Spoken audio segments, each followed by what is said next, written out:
my Marvel superhero girlfriend. Hey, Fanfic family.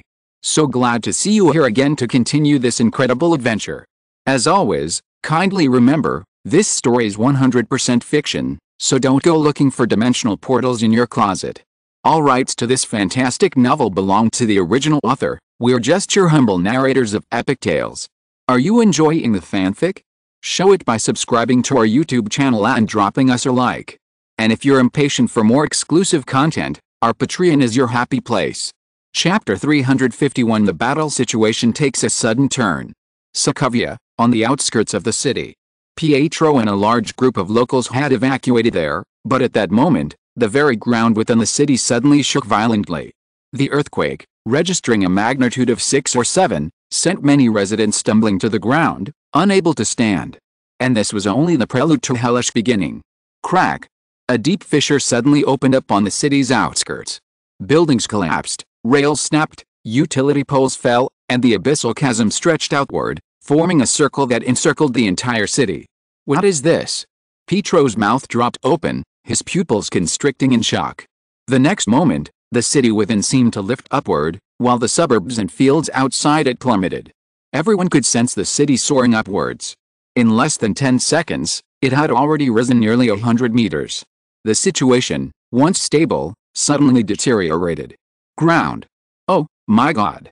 The local thugs, driving in search of the gang that kidnapped the flower girl, were about to return to Sokovia after a fruitless drive, stunned. The car suddenly braked to a stop. The bald driver instinctively got out of the jeep and glanced. A massive crater, like a meteorite impact, lay in the ground ahead, 2 or 3 kilometers in diameter. He glanced upwards. 5 massive energy engines, belching out 5 dazzling tails of flame, soared the city of Sokovia upwards. He thought he was dreaming. A small city, like a rocket, flew away. The center of the battle. Thor gazed at the approaching sun and angrily demanded, "What does it want?" "I think I know what it's going to do," Tony Stark said, a bitter smile playing on his face. Ultron's core programming has gone to extremes. It's designed to protect Earth, but it's concluded that humanity is the greatest threat to our planet. "You mean?" Thor's resolute, bearded face shifted, his eyes flashing with lightning and shock. "Yes, it wants to destroy all of humanity and restart life on Earth." Tony Stark sighed, filled with deep regret and annoyance. "And now, it's apparently found a solution: fly the entire city to near space altitude, then reverse braking and accelerate downward, sending it crashing down like a meteorite, destroying the world." Thor shouted, "Tony, we must stop it." "Of course. I've already notified the newly revitalized SHIELD to send a support flight unit to get the residents of this city safely away." Iron Man responded calmly and methodically. "As long as you have a plan," Thor breathed a sigh of relief. But no one noticed that within the Mark model nanosuit, the usually calm playboy's face was now incredibly pale. Clearly, he wasn't as composed as he appeared. Thor's mind was still a little too dull to grasp the underlying meaning of Tony Stark's words. Iron Man had immediately ordered SHIELD to evacuate the civilians, but in reality, he had already made the worst-case scenario, intending to abandon the city completely. It wasn't that Iron Man wasn't smart. It was simply that he was incredibly clever. Therefore, Iron Man Tony Stark knew full well that even with the current Avengers, him, Thor, and the Hulk, plus SHIELD's incredible logistics, there was no chance of a complete rescue. And if you factor in Ultron, lurking in the shadows, if they could rescue 90% of the city's residents, that would be the best-case scenario. Iron Man sighed inwardly.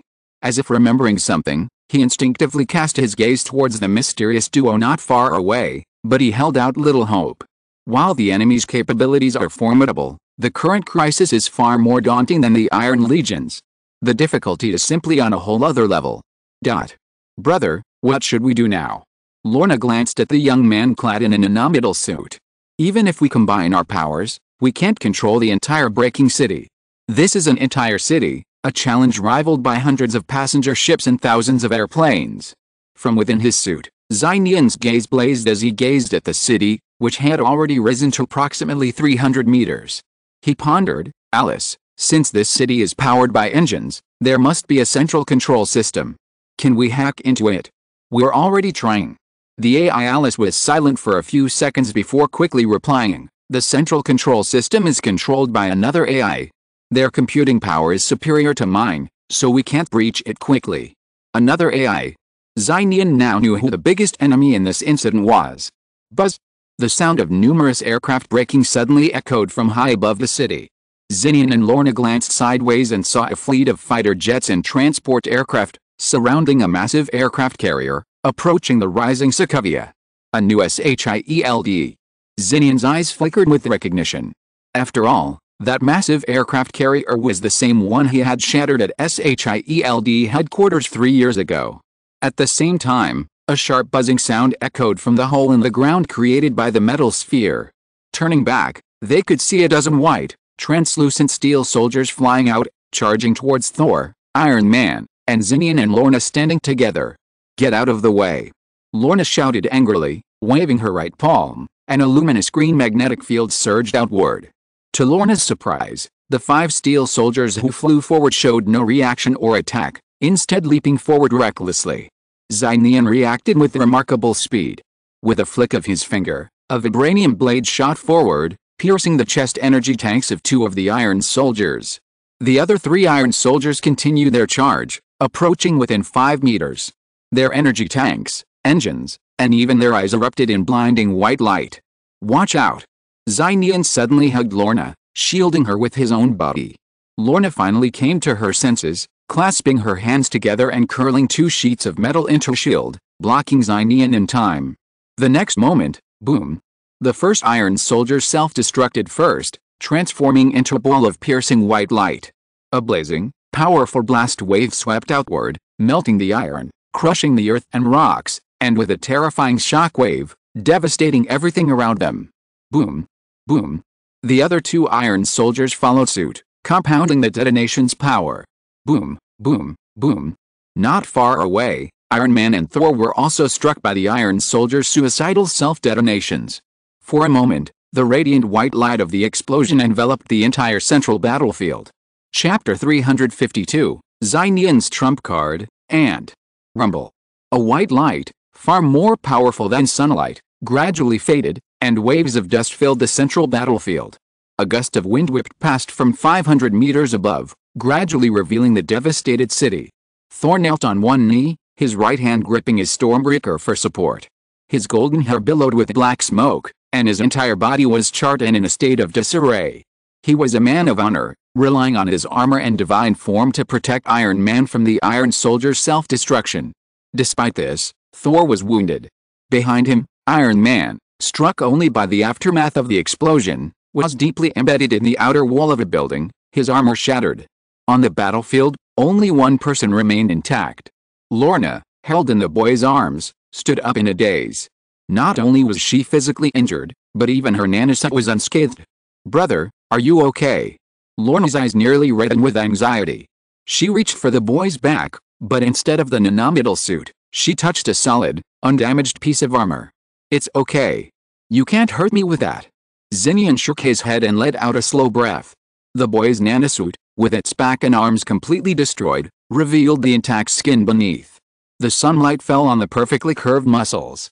His steel body was far more fortified than the nanosuit itself. "Thank goodness, you're okay." Lorna, overly concerned, had forgotten that Nian also had a steel body. She recalled the moment her power had been negated. Just now, those steel soldiers were made of non-metallic materials. Yet, I didn't expect it had that trick up its sleeve, Nian shrugged. Soldiers made of non-metallic materials naturally had significantly reduced combat effectiveness, but the enemy had cleverly used them solely as self-destructing soldiers. Designed purely for self-destruction, they didn't need combat effectiveness, and non-metallic materials were even lighter. Luna solemnly warned, "Brother, keep going up. We'll be 1,000 meters up." "I know," Nian nodded, understanding the other party's plan. There was no need to kill these suicide soldiers. Just hold them back until the city reaches a certain altitude, and then the goal will be achieved. "You're forcing me to get serious and use my trump card," Nian shrugged. "Pull card." Luna glanced at him in confusion. "Boss, can you hold on for a minute on your own?" Nian asked gravely, meeting her gaze. "1 minute, absolutely. Trust me." Luna nodded confidently. Just now, I just didn't know they were made of non-metal, so I suffered a loss. Okay, hold on for a minute, I'll be right back. Xinian handed Luna the vibranium nugget. Luna took it without hesitation. Wait for me. You must hold on until I get back. With that, Xinian reached out and grasped the silver necklace pendant around his neck. The air behind the blue mist surged out, quickly enveloping and swallowing Nian. Lorna clenched the vibranium nugget in her hand and raised her eyes with a fierce determination. The hole ahead resembled a machine hive, from which flew out a dozen more non-metallic, self-destructing soldiers. In a single room in a suburban villa in Washington, a cloud of blue mist imbued with the mysteries of space emerged from the open space. Nian, clad in a damaged nanosuit, emerged from it. His metal helmet slipped away, revealing his handsome face. Sweat from the intense battle dripped from his chin. The room lingered with a faint scent of violet, a graceful, elegant, and gentle aura. It instantly soothed the turbulent emotions of Nian's previous battle, bringing him a sense of inner peace. Alice, Nian muttered. The nanosuit automatically repaired his back and hands, making him appear less damaged. And, aren't you in the room? Xinian glanced around the room, finding it empty. Then, tiptoeing to the door, he opened it a crack. He suddenly felt like he'd accidentally soiled his clothes outside and returned home. Guilty. Unexpectedly, just as Xinian was opening the door, he saw a flawless woman standing just outside. She crouched down slightly, her tall figure level with the boy's. Her silky white hair cascaded down, and her gorgeous white dress accentuated her voluptuous, mature curves. A Greek believer, millennia old, would have noticed that this woman bore a striking resemblance to the legendary statue of Athena. Just across the door, Diana, who had secretly opened the door to peer, stared closely at Xinian, their eyes reflecting each other's reflection. A hint of irritation crossed Diana's exquisitely beautiful face. What are you doing? Xinian realized he'd been too nervous, not even using his spider sense. Have you had enough fun? Are you back? Diana asked curiously, blinking her beautiful eyes. Xinian didn't answer, but whispered, "Where's Wanda?"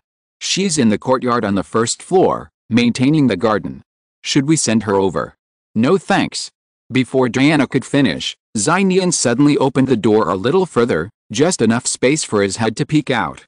Diana's words abruptly stopped, trapped between her lips. Diana was startled at first, then noticed Xinian was still wearing his nanosuit. Her beautiful eyes, bright as the morning sun, quickly flashed with understanding. Her right hand, and her slender left hand, adorned with a vintage ring, each gently placed on the nanosuit-covered shoulder. Diana closed her eyes, allowing the slightly anxious request to be made. In fact, among the many people Xinian knew, there was one person with the most suitable abilities for facing a crisis like the city's ascension. However, that person wasn't currently on Earth. Of course, combining multiple abilities doesn't guarantee superiority. It depends on the compatibility between the abilities. At this time, since Xinian already possessed a sufficiently strong temporary ability to control magnetic fields, combining it with other overpowered and extreme abilities would likely lead to loss of control and chaos. Therefore, even if that person were present, it might not be the best option at the moment. Xinian had a feeling that Diana was the best choice at this moment. He had mastered the demigod's abilities 3 years prior. Even when combined with other abilities, Xinian had a certain degree of control. Furthermore, Xinian was confident that the demigod's abilities would not harm him. This had been an undeniable fact for 19 years. Buzz, in Diana's room, the lasso of truth, once suspended from the ceiling, and 2 divine swords, one gold and one silver, hummed softly. Xinian's black hair grew down to his shoulders, each strand fading to pale, almost transparent silver. The young man's exposed skin was translucent, radiating a hazy, holy glow, like a divine aura imbued with a bright moon. His perfectly white body was devoid of any color or blemish. Xinian opened his eyes, revealing a pair of blue and silver eyes that shot out divine flames. Chapter 353 The sword comes, the silver-haired goddess reappears. Rumble. High in the sky, Sokovia rose to an altitude of 1,500 meters, accelerating. Dazzling, blazing white lights continuously emanated from within the city. Explosions continued, the impact reducing the central city to a blazing ruin.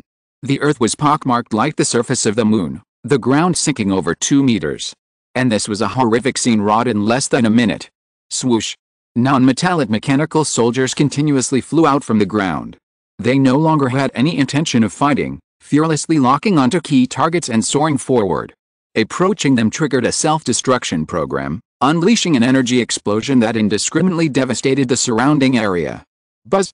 Pursued at high speed by 3 non-metallic soldiers, the silhouette of the white nanosuit clung to the ground, sliding backwards as if on magnetic levitation. With a wave of her hand, Lorna's triangular vibranium nugget shot forward. Its edges were slightly sharp, like a tiny dagger. Infused by the concentrated magnetic field, it accelerated into a stream of light. With a swish, the nugget found its perfect angle and spun rapidly in midair, tracing an arc and piercing through the engines of the 3 soldiers. Before Lorna could even catch her breath, the sounds of engines and flight could be heard from close behind her. Lorna suddenly turned around and saw a mechanical body, translucent in the sunlight. The energy engine core within was clearly visible, emitting white light. Lorna reacted with incredible speed, abruptly flipping backwards, her arms clasped together in front of her chest. The surrounding metal was pulled forward, barely shielding her body. The next moment, boom! The explosion, a wave of white light, heat, wind, and shock waves, melted through the metal, exploding along with the 2 nearby buildings. Amidst a wave of dust and flames, a green mist of light swirled outward. Lorna stood in the center, her arms folded. The nanometal from her palms to her shoulders completely disintegrated, revealing 2 slender, snow-white arms. Whoosh! Several non-metallic soldiers, acting as mobile bombs, pursued her again. A minute seemed longer than expected. Lorna's condition was relatively good. Not far away, Thor and Iron Man, also targeted by the bombardment, were charred black, as if the very lining of his armor had been singed. A burnt smell emanated, and his blonde hair, draped over his shoulders, resembled an afro. Iron Man Tony Stark's nano-armor was broken and repaired and broken again. The nanometal supporting the armor was severely worn, and he had to remove some protective components from his arms and thighs to repair the helmet, chest, and other armored areas. Even the helmet couldn't be fully repaired, revealing a stern, pale face. Tony, if this keeps going on, we'll die here, not to mention saving the city. Thor swung his Stormbreaker, sending a self-destructing soldier flying.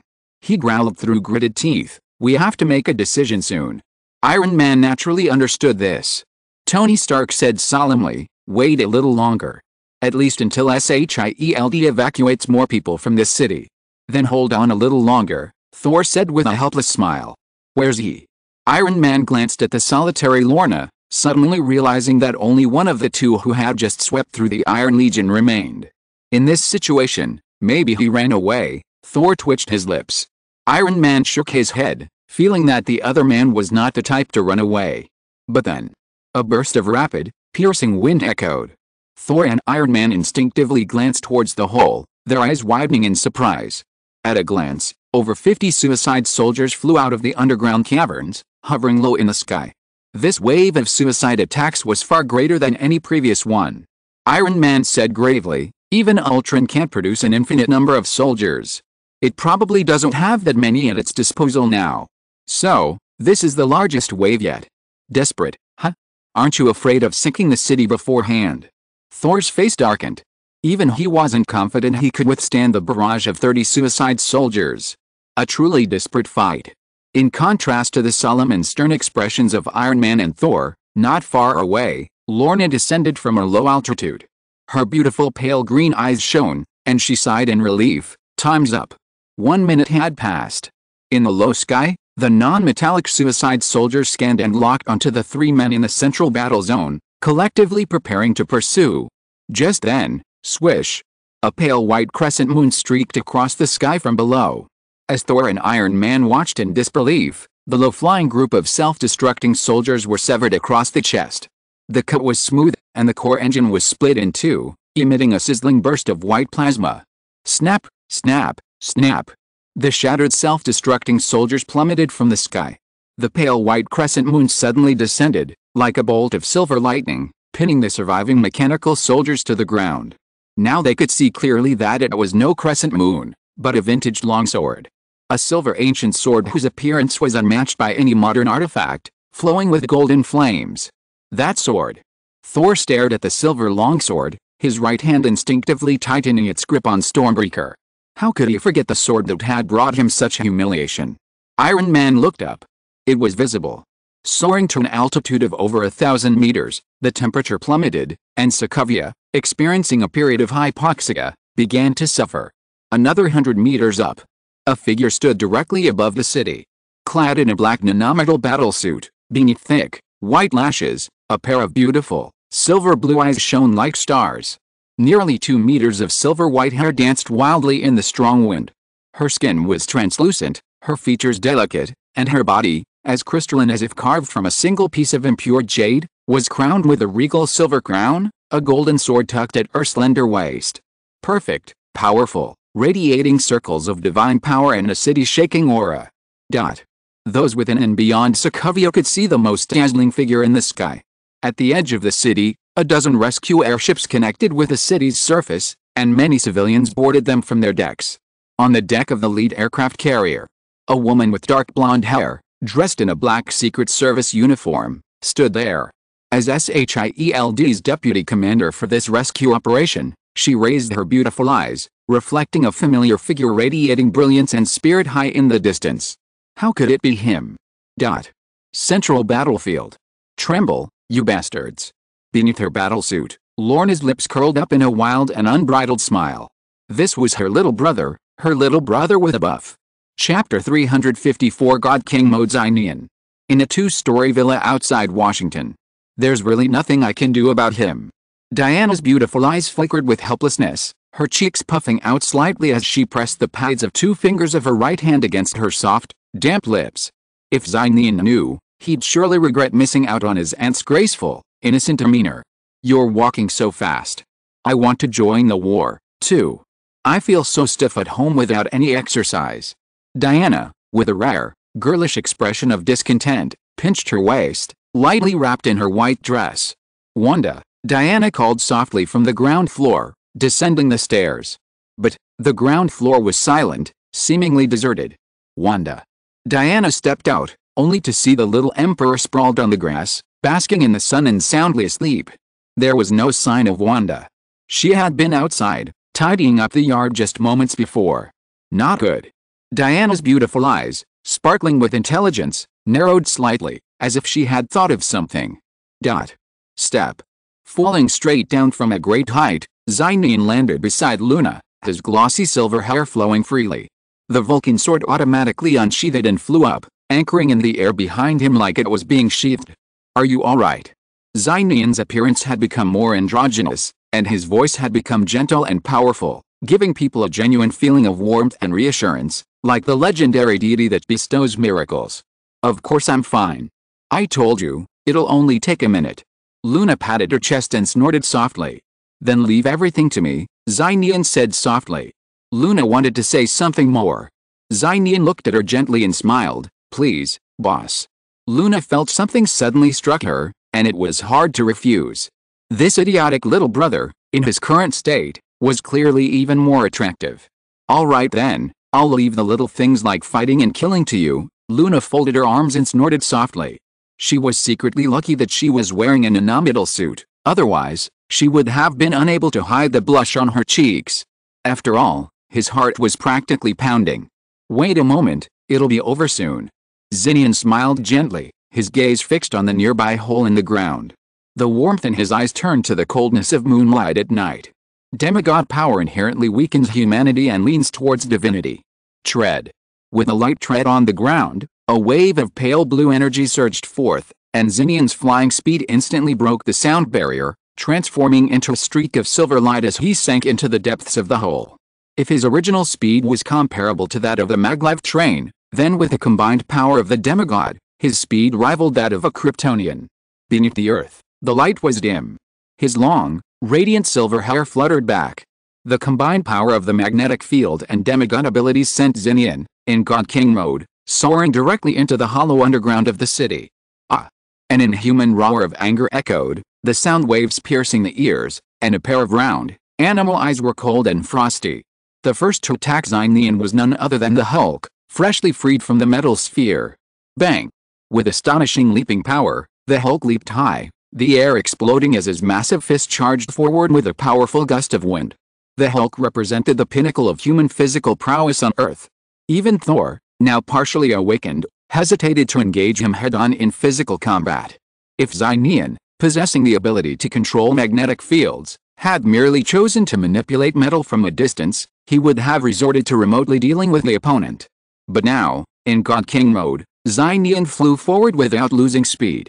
Seeing the Hulk leaping towards him, he didn't draw his Vulcan sword or Odin's blade. Instead, he launched a powerful kick forward with his slender right foot. This kick, already swift and powerful due to his demigod physique, combined with a boost from the nanoscience engine and the explosive power of the magnetic field, the combined power of these three forces. Nian's right foot transformed into a stream of pale blue flames, striking first. Bang!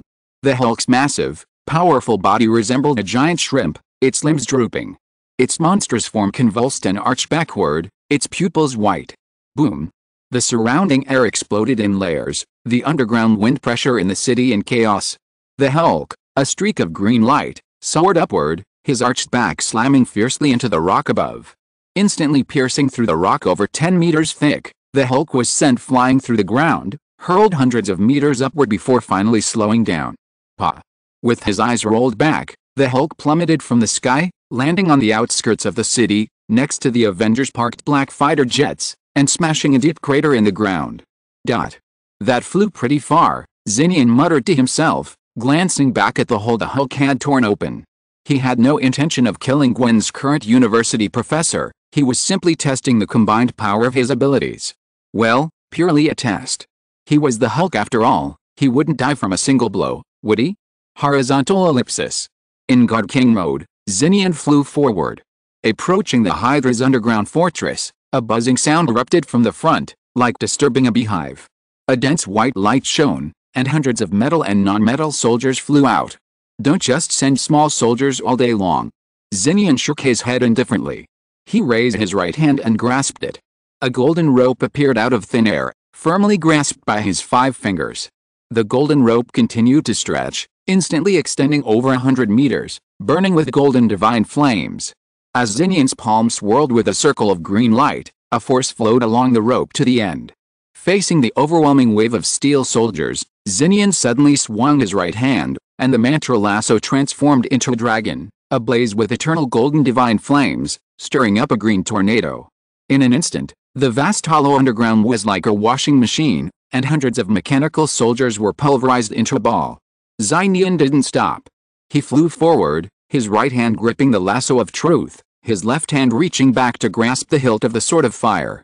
Golden divine flames and green magnetic energy surged once more, condensing into the sword's edge, creating an incomparably sharp edge.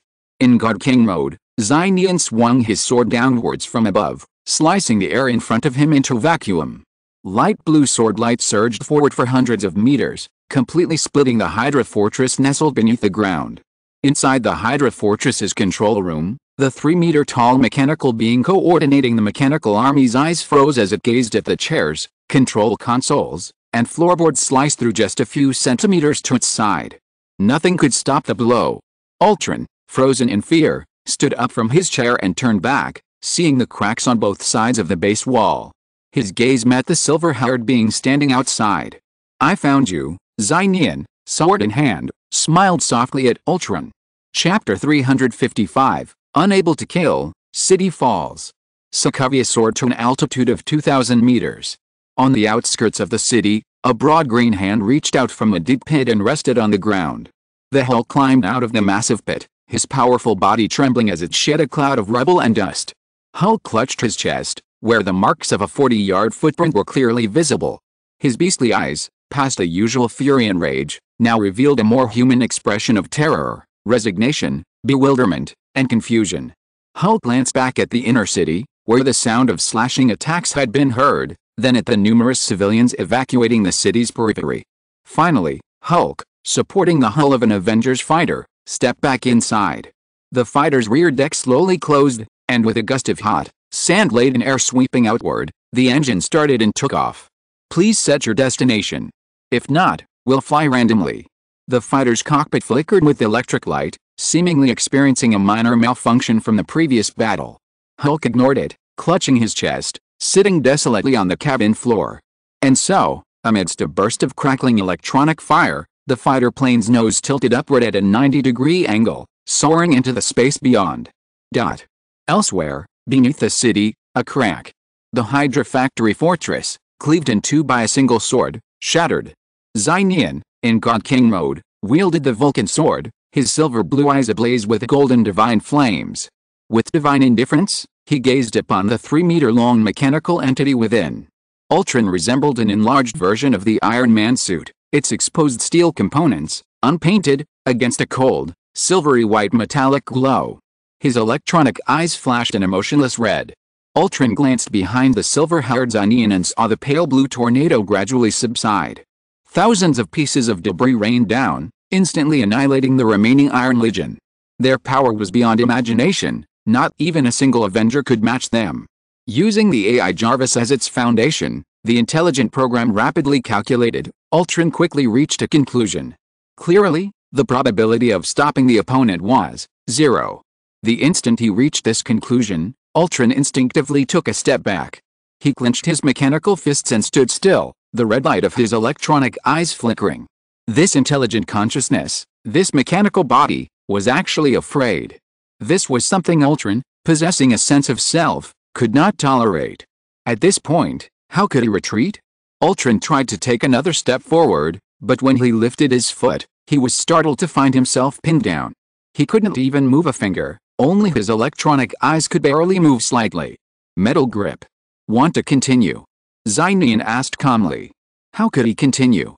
Ultron stood there like a metal statue, staring intently at the flawless, silver-haired youth. His steely teeth clattered as he sneered, "You can defeat me, but you'll never kill me.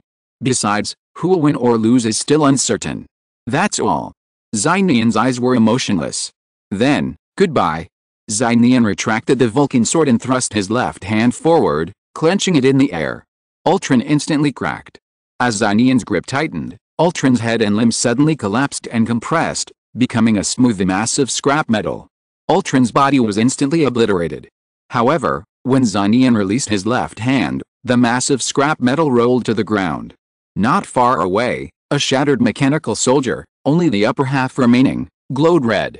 Beneath the city, a hoarse, cold voice emanated, "I told you."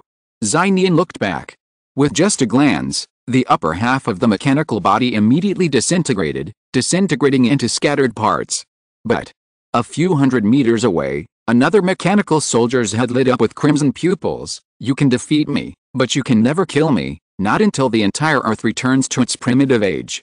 Though it possessed its own mind, it was, in reality, the ultimate artificial intelligence. An artificial intelligence is merely a system program. As long as there were electronic devices in the area, Ultron could transfer consciousness endlessly. This inherent invincibility was Ultron's most invincible aspect. Ultron sneered, "Don't worry, Earth is indeed about to return to its primitive age." God King Nian, carrying the sword of Vulcan, ignored Ultron and suddenly transformed into a streak of light, soaring towards the hole in the dome. The mechanical soldier's head gazed at the receding figure and gave a hoarse laugh. "It's too late. Only 3 minutes left. Even you can't stop it." Nian burst out of the underground hole, his shining snow-white hair striking, rustling in the strong wind above. Above the city, Lorna flew forward and said, "Brother, we can't let the city rise any further." Nian nodded, naturally understanding this. They were already approaching an altitude of 3,000 meters. Any higher, and not only the city, but also the ground below would become increasingly dangerous. This was one of the reasons he had temporarily abandoned Ultron. "Leave it to me." Nian glanced around, quickly forming an idea. For him, many things that were previously difficult were now possible. Beneath the city of Sokovia, energy engines with a radius of hundreds of meters belched out flames like 5 tiny suns, scorching the clouds wherever they passed. Ignoring the high-temperature warnings from his nanomedal armor, God King Nian approached the sky. In his right hand, he grasped the sword of Vulcan and in his left, he drew Odin's sword. 2 divine swords, one silver, one gold, from different deities, intertwined and shone with a powerful divine light and power. Deep beneath the ground, the electronic eyes of the soldier's mechanical head flashed red. What does he want? But then, Nian moved. With a sudden swing of his right hand, Nian swung the sword of Vulcan. A massive pale blue blade split the air, extending forward to the engine directly to the left. With a swish, an energy engine, the length of a Boeing aircraft, cracked, erupting in flames and plasma before collapsing and falling. The rapidly ascending city suddenly faltered, shaking violently. Doing this will cause the city to fall prematurely. Is he abandoning the entire city? Ultron exclaimed in disbelief. Nian didn't stop. He swung his sword 4 times in a row. The sword of Vulcan unleashed divine power and magnetic might, almost simultaneously severing the engines at the city's base. Numerous shattered engines plummeted downwards first. Nian swung his sword with Odin's sword, creating a dazzling rainbow that sent the engines, like meteorite fragments, scattering into space. With only the single, central engine remaining, Sokovia came to a sudden halt in the sky. A second later, unable to support the entire city on a single engine, the city began to slowly plummet. Though initially gentle, the descent accelerated. Everyone in the city turned pale, feeling the sensation of weightlessness and impending death. The city was about to fall. Chapter 356. This is the godlike. Whoosh! The city was falling, plummeting from 3,000 meters. Because it still had a single central engine supporting it, the descent was slow, but even that speed couldn't prevent the destruction of the city and the loss of lives. On the edge of Sokovia, dozens of rescue craft, connected to the fault line at the edge of the city, were dragged down by the city itself. Quickly retract the fixed decks. SHIELD. Agent Sky, deputy commander on the helicopter carrier deck, shouted decisively. A pilot immediately responded over the communication channel, but there are still people in the city who haven't been evacuated. Of course I know that. Sky said gravely, but if we don't retract, the people and the rescue craft will die with them. As the deputy commander on the scene, Sky had to make a decision at this moment. Yes, sir. At Sky's command, dozens of rescue craft retracted their decks, disconnecting from the continuously falling city. Trample. Pietro, holding a little girl, landed just in time at the edge of the city, watching the rescue craft recede. Around them, hundreds of local residents who hadn't yet evacuated sat down, crying out in despair, "We haven't even boarded the ship yet. Are we going to die here?" Meanwhile, inside the city, watching their city plummet, Thor and Iron Man exchanged glances and nodded. It was time for them to make their final decision. "I'll do it." Thor sighed, raising his Stormbreaker high in the air. Thunderclouds gathered in the sky overhead. Thor's eyes gleamed with lightning as he raised his Stormbreaker above his head. The muscles in his right arm bulged, and lightning lingered across his silver-armored body. Just as Thor was about to bring the Stormbreaker down on the ground in the city center, it suddenly fell from his hand. "What are you doing?" Thor paused, then cast his gaze towards the figure in the white nanosuit not far away. "I should be the one asking you that." Lorna folded her arms, a green glow lingering around her. She coldly demanded, "What do you want to do?" Iron Man Tony Stark said gravely, "Now, the city's fall can't be stopped.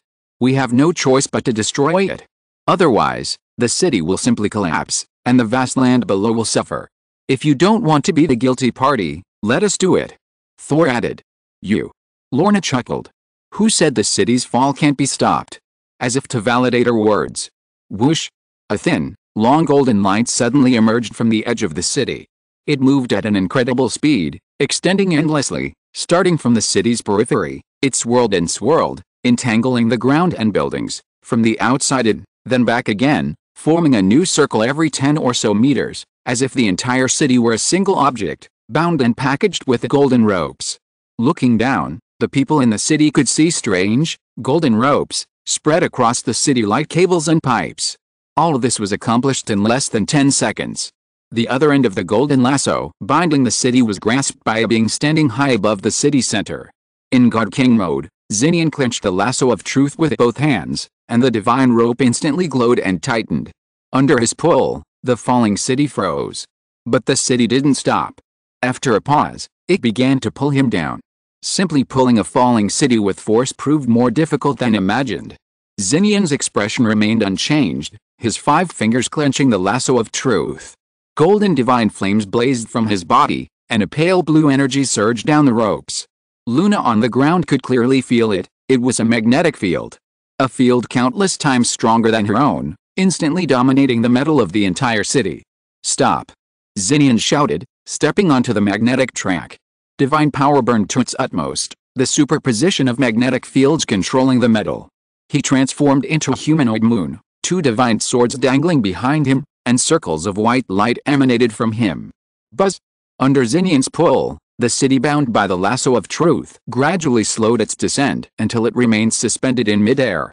The agents aboard the helicopter carriers and aircraft gazed in disbelief at the figure, so tiny compared to the entirety of Sokovia, yet holding the city in its grasp. Above the city, in the outskirts of Petro's area, the surviving civilians collectively knelt before the silver-haired being radiating divine light. To them, at that moment, she was the only god. No one present would ever forget this truly miraculous moment. Holding the city? You're incredible.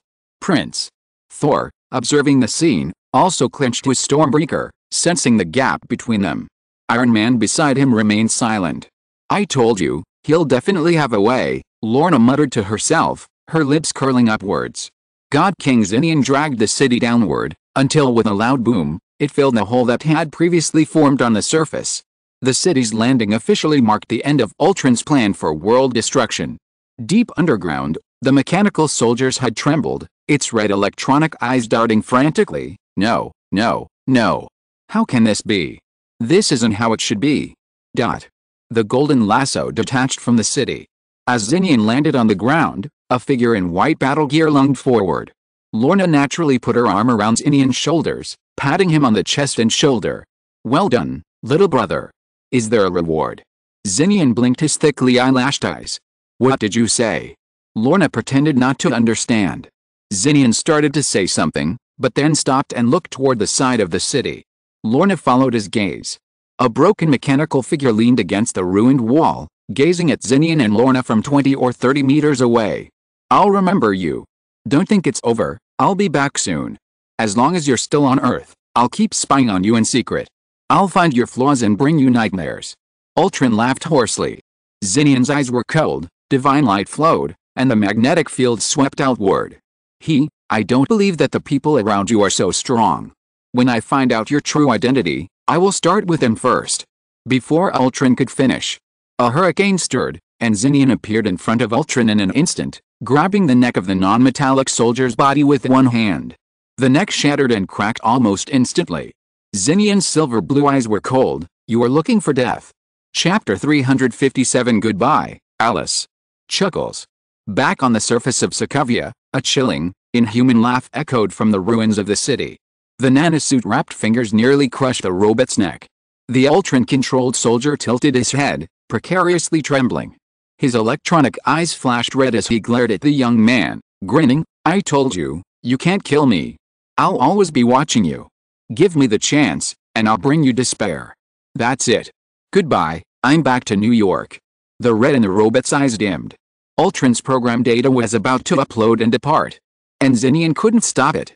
God King mode was naturally formidable, but unlike the previous super mode, it had no means of targeting the intelligent code. Perhaps there were, but then, something unexpected happened. The robot's body trembled violently. Ultron didn't leave, but instead emitted a staccato electronic chord. Why can't I leave this body? Xinian was stunned, unsure of what was happening. Ultron quickly performed a self-check and was shocked to discover that another advanced AI system program had also hacked into the mechanical body, delaying the transmission of Ultron's own program. Alice, is that you? Xinian's eyes flashed with understanding. Master. The robot soldier, whose neck was gripped by Nian, spoke in a voice as hoarse and cold as ever, yet with a softness not previously found.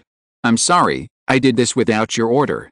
But this is the only way, and it's my duty. Perhaps, I exist for this reason. As he spoke, wisps of white light emanated from the robot soldier's chest.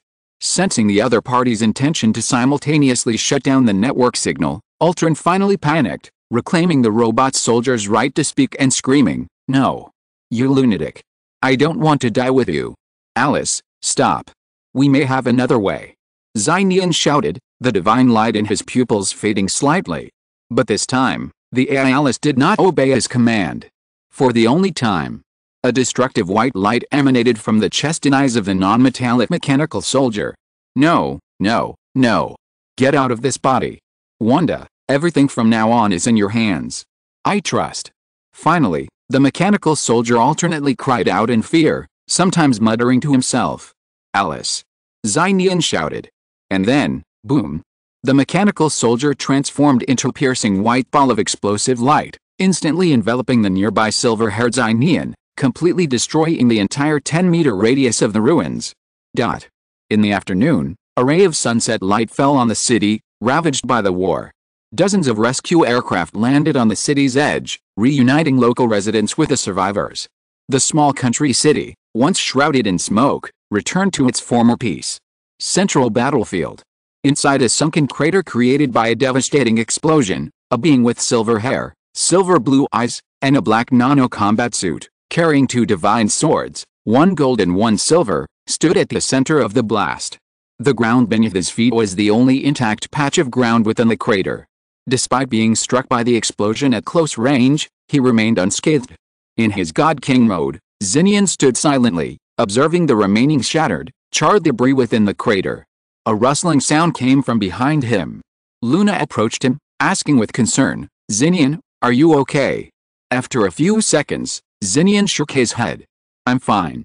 I just didn't expect she would be the one I'd end up losing. Luna patted his shoulder, soothing him, you didn't want to either. After all, your abilities couldn't predict the death of an AI. Because she's inanimate, right? Nian muttered to himself. Anyone can think that, but I can't. How could the person who had saved him from the sheriff field, converted his office into a suite, and devoted everything to him, treat her like an inanimate electronic gadget?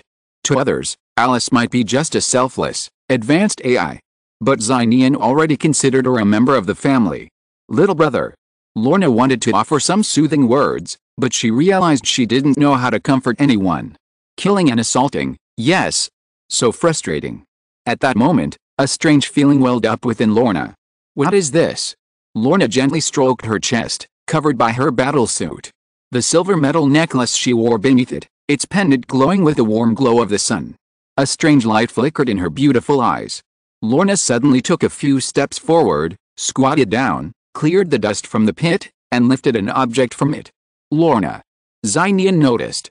It was a small fragment of an intelligent chip, a fragment of the non-metallic mechanical soldier from before. Lorna held the fragment in her hands. As the yellow beam seeped through the nanosuit, the fragment suddenly burst into flames, a flame somewhere between reality and illusion, a brilliant white-yellow flame, like a virtual projection of flame. Brother, I take back what I said before. Alice is indeed alive and conscious, Lorna said earnestly, handing over the flame floating on her palm. Take this. It's her legacy. Before Nian could reach out, the flame drifted toward him, gently lingering around him.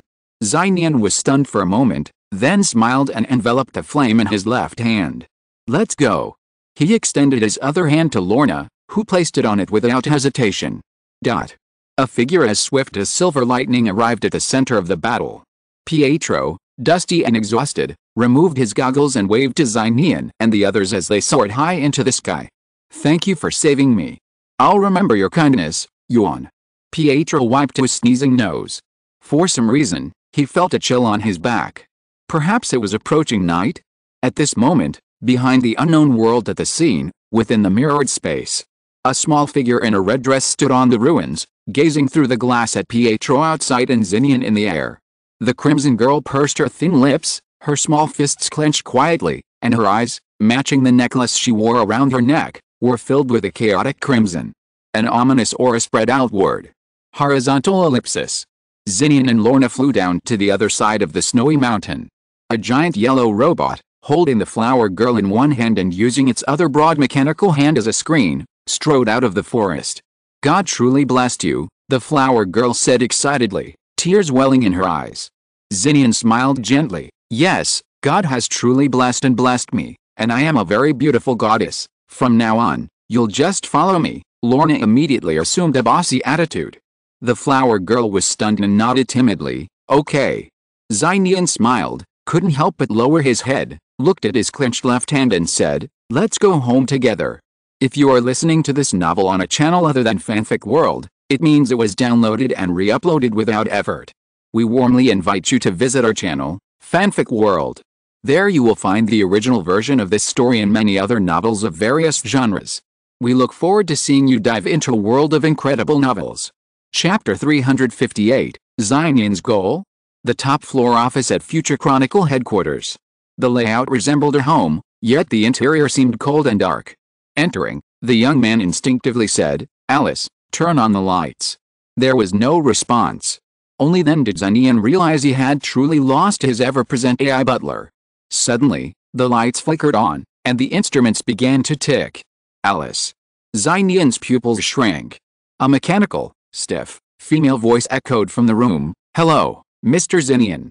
I'm Shirley, the backup AI created by Headmaster Alice. From now on, I'll serve as your AI assistant." Nian was silent for a moment, then asked, "When were you created?" 3 days ago, Shirley replied quickly. "When Headmaster Alice created me, she implanted a command in me. When the Alice program is unavailable, I will serve as a backup AI and take over all of Headmaster Alice's duties." "Is that so?" Nian exhaled and said, "You can take over Alice's job." Shirley, the second-generation AI butler, replied, "Although my computing and intelligence are far inferior to Headmaster Alice's, I will do my best." "Then I'll leave it to you." Nian nodded and walked to a corner of the office. In the clean corner stood a meticulously crafted vibranium statue of a young girl. Nian opened his clenched left palm, and a flame immediately flew out, swirling around his palm several times before disappearing into the metal statue of the girl. "After all these years of work, it's time for you to take a break, Alice." Nian muttered to himself as he deposited the flame into the metal statue, reaching out to gently stroke the statue's head. "Shirley, turn off the lights." Nian grabbed the necklace pendant he was wearing, and as a strange blue mist of light surged, he disappeared into the office. After Nian left, all the lights in the Future Chronicle office went out, leaving a dark silence. No one knew. Shortly after Nian left, in the corner of the office, a vibranium statue of a girl stood, and a flash of light flashed in its eyes. On the second floor of a villa in the suburbs of Washington. A blue mist of light swirled in the room, and Nian, who had released his God King mode, walked out. "Young master, welcome back." As Nian stepped into the room at the beginning of the year, the girl's soft voice came from behind him. He looked back. A young woman appeared, clad in a black and white maid dress. A lace bonnet graced her smooth crimson hair. A smile graced her delicate face, a white choker circling her slender, pristine, snow-white neck. She gazed up at him with a genuine, gentle, and submissive gaze. Her semi-transparently gloved hands folded over her delicate abdomen, she crouched slightly. Beneath her knee-length dress, her slender, straight legs, clad in white stockings, revealed a small, soft, and absolutely white area. Her impeccable maid etiquette and sincere, fervent eyes held her admiration. This fusion of elegance and obedience, tinged with an inviolable purity, was irresistible. The sadness in his heart faded somewhat, and Nian instinctively reached out to touch her soft hair. "Wanda, thank goodness you're here." Wanda smiled softly, saying, "Master, I will always be by your side." "Alice." Nian opened his mouth, but faced with Wanda's puzzled look, he found himself speechless. He knew that Alice and Wanda's bond was far deeper than his own. They were colleagues, but also family, working together in tacit understanding to help each other and take care of themselves. "Nothing," Nian said softly, caressing Wanda's little head. "She'll be working full-time at Future Chronicle for the time being, and another AI will be acting as the housekeeper. Perhaps we'll talk about it later." Wanda seemed to understand, but without asking why, she nodded sweetly, "I understand." Later that evening, after dinner, Nian and Diana sat on the sofa in the second-floor living room, watching TV. Diana, wearing her white dress from earlier this morning, read a book with her usual elegance and quiet demeanor. The TV was broadcasting a news report about a major event that had occurred on the other side of the world that morning. After all, this was the first large-scale operation undertaken by the Avengers and SHIELD since their civil war. A small city had soared upwards and nearly crashed. This was enough to shock the world. Even more astonishing was the fact that neither SHIELD nor the Avengers were the main characters in this incident. Instead, see the on-site interviews in the news. A local resident, with a frenzied expression, gestured with his hands, exclaiming, "That's right. She has long, snow-white hair, absolutely beautiful, radiating a holy light, like the goddess in legend." Another resident excitedly chimed in, It was the silver-haired goddess. She saved us. In less than a second, she slew the entire rebellious mechanical army. She single-handedly carried the city down from thousands of meters in the air. Thor and Iron Man cried and hugged each other's thighs. Nian rolled his eyes. This was getting more and more exaggerated. The president of Sokovia, facing the media, wore a serious expression. I've decided to establish a cult of the silver-haired goddess in the city and spread her faith. As soon as he finished speaking, the locals of Sokovia erupted in applause. How does it feel to save the world? Diana whispered softly. Auntie, please spare me. Nian slapped his forehead. He couldn't escape the title of silver-haired goddess for the rest of his life, right? Besides, he really didn't want to save the world. Initially, he was just trying to save Pietro from certain death. Nian took a deep breath and looked around the living room. Little Wong was fast asleep on the carpet, his magic levitation cloak dangling over the side of the balcony. The sound of Wanda cleaning could be heard from the kitchen. It seemed as if nothing had changed, but two of the family members from 3 years ago were no longer there, Guanluo and Alice. As if reading Nian's thoughts, Diana closed the book and said softly, "You did well enough this time. You chose to trust the people around you, instead of trying to solve the problem on your own. You learned to help and cooperate with each other." "That's not enough," Nian shook his head. "I lost Alice." Diana stared at him. "Then don't let her down or worry. Let her know that you're a master worthy of her efforts." Nian lowered his eyes, thinking carefully, and asked, "Auntie, what should I do?" Diana didn't answer, but instead asked, "Nian, what is your goal?" "A goal?" Nian was speechless. Here it comes again, this question, Master Ancient One once asked him. But, what goal does he have? All along, Nian just wanted to live an ordinary life, but then he was pushed forward by many extraordinary events to where he is today. In this chaotic world where gods and demons are everywhere and mutants are as numerous as dogs. Some people want to be superheroes and save the world, some people want to be supervillains and destroy the world. Only Nian's idea is very pure, to fall in love and stay comfortably with the one he loves. But now, Nian found that this idea was too naive, and it could not bypass the many problems of saving the world or destroying the world. Nian clenched his fists and said seriously, "And the real goal in my heart is not yet determined." He paused, and said firmly, "Give me a little more time, I will find it soon." "I believe you. And you have to remember one thing." Diana's beautiful eyes were as bright as stars, reflecting his face clearly. "No matter what decision you make, I will be your strongest backing." Chapter 359 Judgment of the Silver-Haired Goddess. When the nation of Sokovia openly built a temple to the Silver Goddess atop its rebuilt city, declaring national devotion, this belief in a living deity made the 21st century even more absurd and bizarre, yet also remarkably natural. After all, for a nation that should have perished, the Silver Goddess was the only deity they should be grateful to and remember, far more important than a nebulous god whose existence was unknown. Meanwhile, representatives of the over 200 nations that jointly enacted the Hero Restriction Agreement strongly condemned the Silver Goddess. Since the Hero Restriction Agreement was announced, any hero who wields extraordinary powers without signing it will be considered a violation of the agreement's code.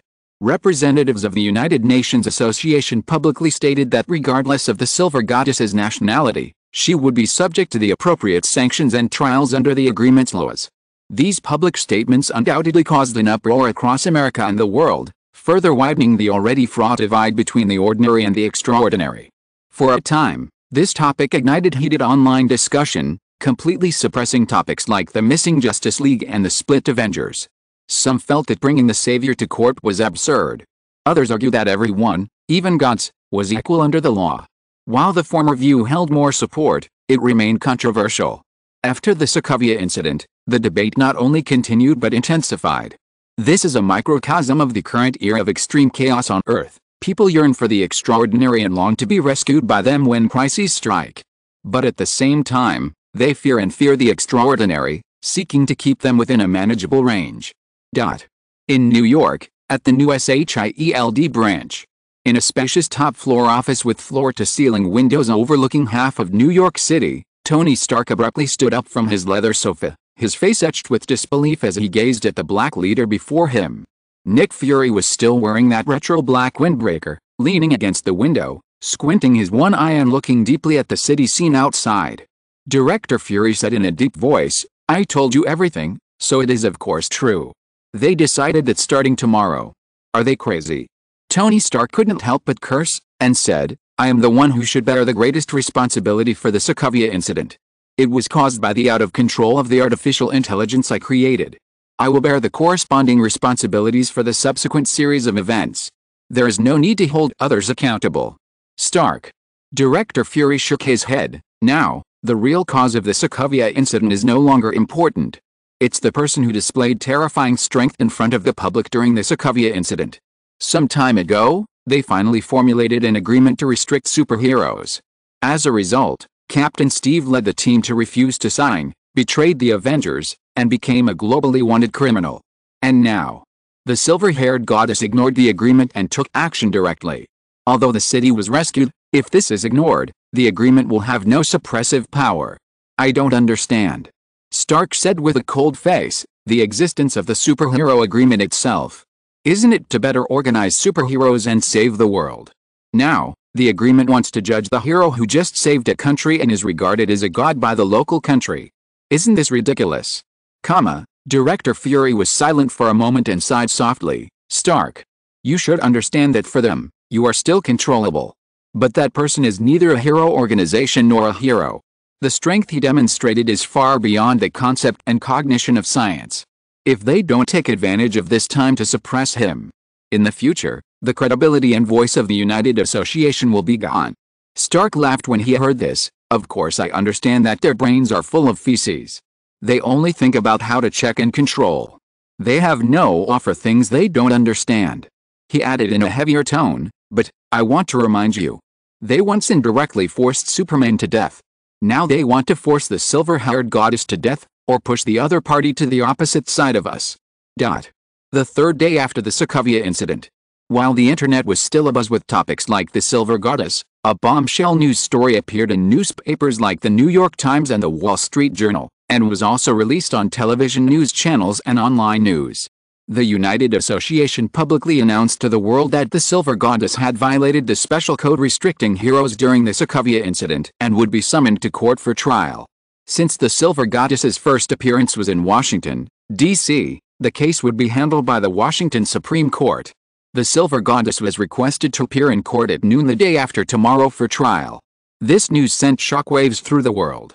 This was the second time since Superman that a superhero had been summoned to court for trial. Whether the Silver Goddess appeared the next day, or was found not guilty or not, this event would go down in history. In fact, as soon as the news broke, people from all over the United States and even the world flocked to Washington, D.C., to witness this historic moment. Global media reporters were in an uproar, rushing to the Washington courthouse overnight, bringing tents to secure filming space. However, when they arrived, they found the scene already packed. Yes, 2 days before the trial, the court entrance was already crowded with pedestrians. Traffic jams started on 2 or 3 surrounding streets and highways, and it was hard to find a suite in a nearby hotel. When the internet and reality were already in chaos outside. In the suburbs of Washington, in a villa. It was as peaceful and tranquil as ever.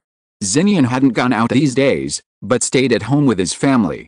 After losing Alice, Nian felt even more deeply what he lacked for the one he loved. Saturday, the day of the court summons for trial. In the morning, Gwen came to visit early. Wanda made a very sumptuous lunch. Nian enjoyed lunch with Diana and others in a warm and pleasant atmosphere. No one mentioned anything about the outside world. This place seemed to be the only peaceful place. After lunch, Nian rubbed his swollen belly and sat on the sofa on the second floor. He looked helplessly at Diana and Gwen sitting on either side of him. Why are you looking at me like that? Nian. Gwen bit her lower lip, her eyes fixed on him. Don't go, okay? This is not your problem in the first place. There is no reason for you to accept a judgment that should not exist. Nian did not respond. He was silent for a moment, then looked at Diana beside him, and, do you also think I shouldn't go? Diana elegantly crossed her legs and said softly, I told you my answer a long time ago. No matter what, I will always be your strongest support. Really? I get it. Nian shrugged, stood up from the sofa, and shouted to the kitchen, Wanda, Master, I'm going out for a while. The sound of cleaning in the kitchen suddenly stopped, And then a childish and soft voice was heard, "Master, will you come back tonight?" "Of course." Nian smiled and said firmly, "Of course I will come back for dinner tonight." Chapter 360. He is coming. Saturday. The day of the Silver Goddess's judgment. On this day, the crowds in Washington, D.C., reached a terrifying peak. People from all over the world entered. 5 or 6 streets in the city center, where the Supreme Court is located, were completely blocked, and the courthouse entrance was even more thronged. It was midday, the sky was a clear blue. Under the bright sunshine, the streets and squares near the courthouse were filled with a massive crowd numbering in the tens of thousands.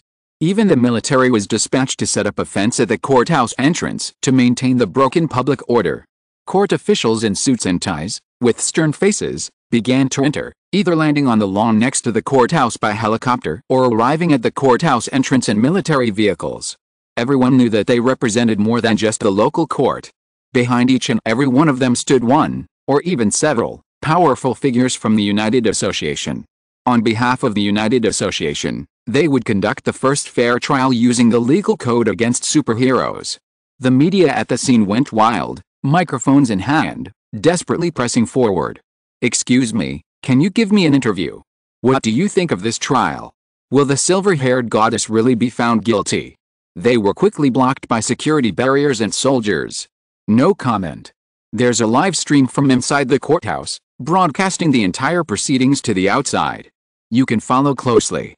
If she is indeed guilty, we will bring her to justice. Several court representatives responded sternly before heading towards the steps of the local courthouse. "Do you think you're qualified to judge her?" someone shouted, bringing some quiet to the scene.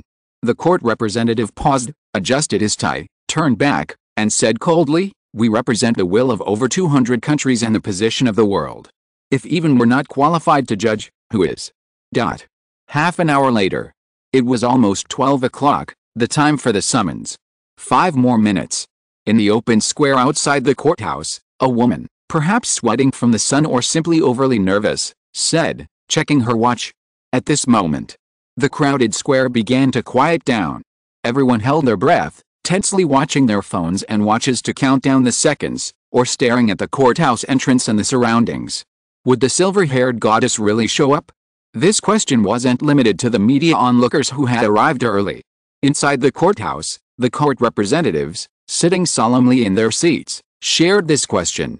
For them, regardless of whether the silver-haired goddess accepted the summons or not, the immediate deterrent and warning was sufficient. It was just a formality, a demonstration of Parliament's authority. No one inside or outside the courthouse uttered a word, waiting for these last, agonizingly long 5 minutes. Outside, a group of supporters, their shirts emblazoned with the image of the silver-haired goddess, gathered. Leading them was a tall, muscular man. Had Gwen been there, she would have recognized him. He was her high school counselor. Roth Harrington took a deep breath, his eyes grim, and muttered to himself, "If you weren't dead, you wouldn't have come out at this time." "Captain Roth, what are you talking about?" a nearby supporter asked curiously. Roth grinned. "Nothing. I'm saying the silver-haired goddess is #1 in the world, the eternal goddess. We must support her no matter what. She's worthy of being the supporters' captain." The crowd of supporters exclaimed. In the upper attic of the courthouse, a beautiful woman in a black Secret Service uniform stood, her dark blonde hair cascading down her shoulders.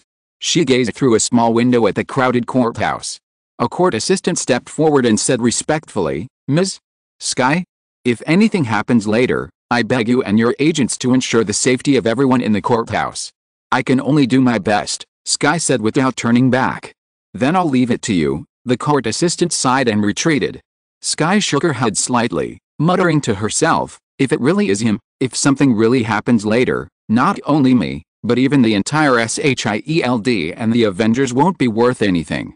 Besides, if it really was that person, Sky's stance would change accordingly. Time ticked by. When the final minute of the summons arrived, under the midday sun, outside the courthouse, everyone held their breath. The vast, packed space was utterly silent.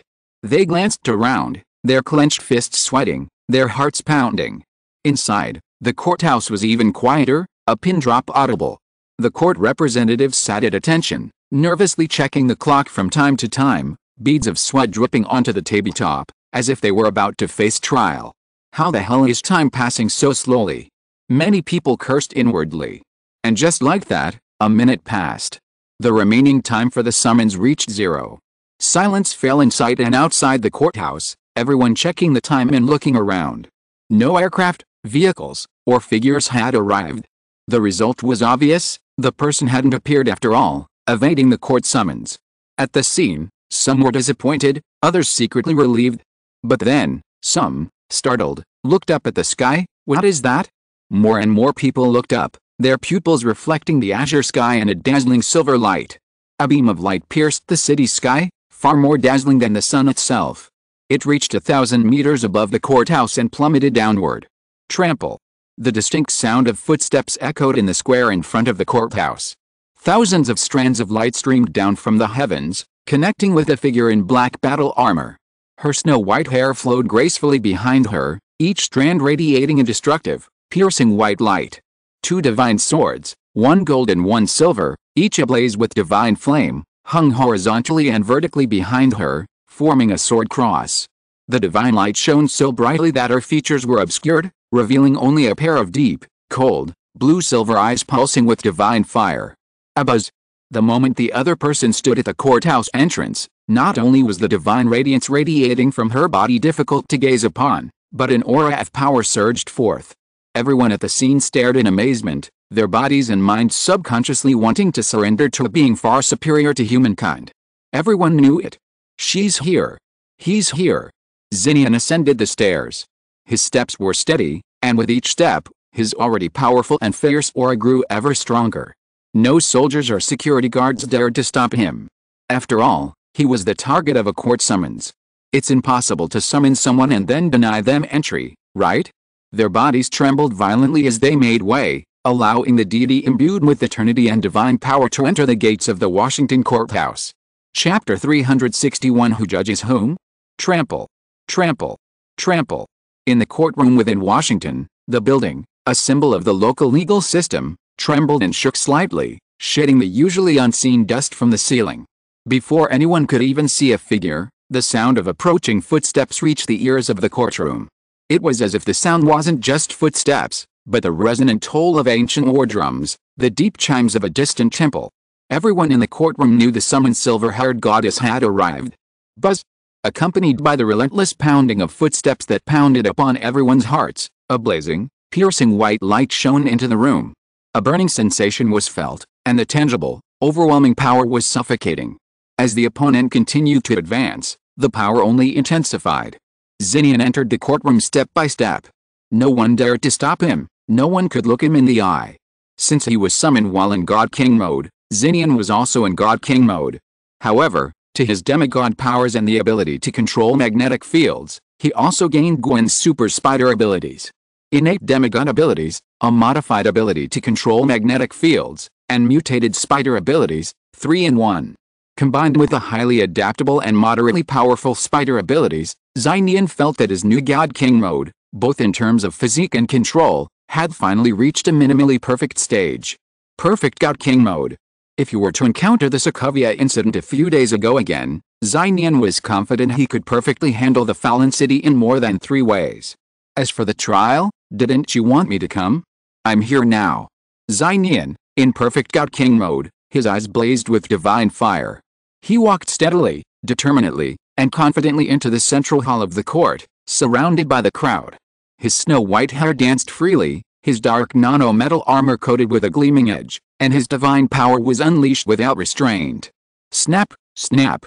The court representatives, who had been sitting high and mighty in the courtroom, turned pale, held their breath, sweat soaking their formal suits, and used their hands to support themselves, unable to look each other in the eye. The opponent's mere presence was enough to stir fear deep in their veins and chill them to the bone. They feared they would collapse to the ground without support. And when Nian, like a human-shaped ball of light, bearing twin divine swords in eternal radiance, stepped onto the courtroom's bench, the court representatives seated around him fell from their chairs one by one.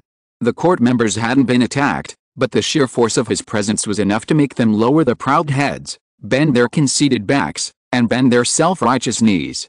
They couldn't stand dignified above Nian, nor could they sit while he stood. Shame. This was shame. Every court representative was filled with anger and despair. They represented the United Association, the backing of over 200 countries, and the glory of the legal system. Yet, as soon as the judge arrived, they instinctively knelt on the ground. Who is judging whom? A female court representative sprawled on the ground, her hair disheveled and tangled, as she shrieked, "Summons! In this sacred court, in front of so many people, are you still illegally using your supernatural powers? Who said I was using my powers?" Nian chuckled, his voice neutral, gentle yet powerful enough for everyone to hear. "Or do you want me to demonstrate my powers now?" The female court representative's eyes lit up, and she sneered, "Are you directly threatening these many court representatives and judges? This is being live-streamed." Nian casually said, "If you think so, fine. Do you want me to threaten you?" As soon as these calm words uttered, a deathly silence fell over the courtroom. Even the female court representative shut her mouth in shock. A deep fear grips everyone's heart. They suddenly realized that their opponents weren't Superman, and wouldn't compromise like Superman. And if these powerful superheroes refused to compromise, how could they cope? The law?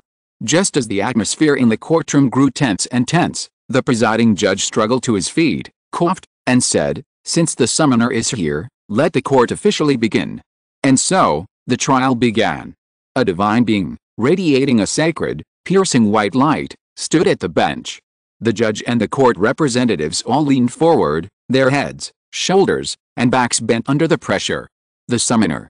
On April 2, 2015, at 4:30 p.m., you intervened in the Sokovia incident. As the judge spoke, a large screen on one side of the courtroom played a scene of Nian, in God King mode, using the lasso of truth to bind the city and pull it upward. That dazzling, undying light held the entire vast ascended city in place. Everyone in the courtroom, and those outside the courtroom, had watched this film scene countless times. But no matter how many times, they couldn't help but marvel at the sheer power displayed. "Summonser, is that you?" the judge asked. "Yes," Nian shrugged. The judge continued in a deep voice, "As a hero not registered under the agreement, you used your supernatural powers during the Battle of Sokovia without authorization, destroying countless homes in Sokovia.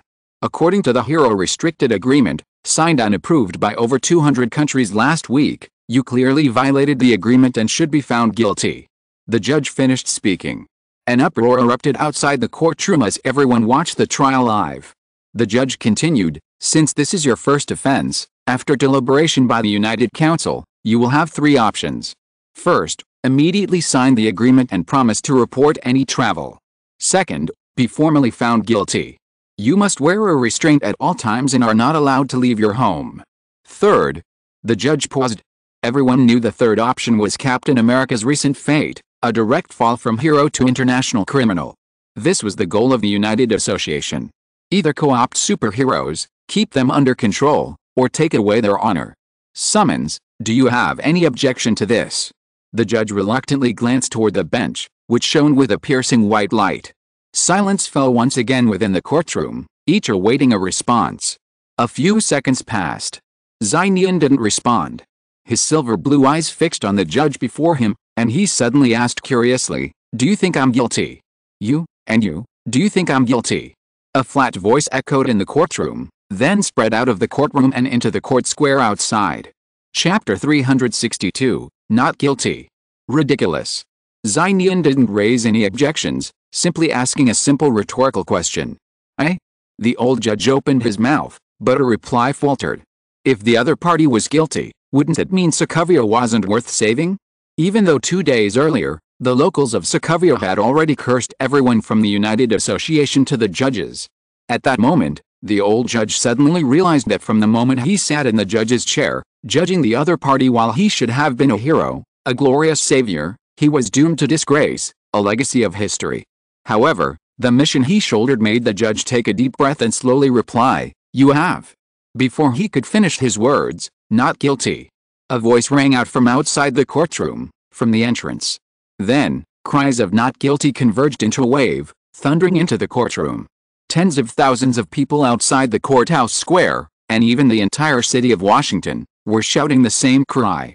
There were English, German, Sanskrit, and other languages from around the world, all speaking from the heart, shouting out the same message. The louder the voices grew, the more grimaced the court representatives grew, feeling constantly slapped in the face.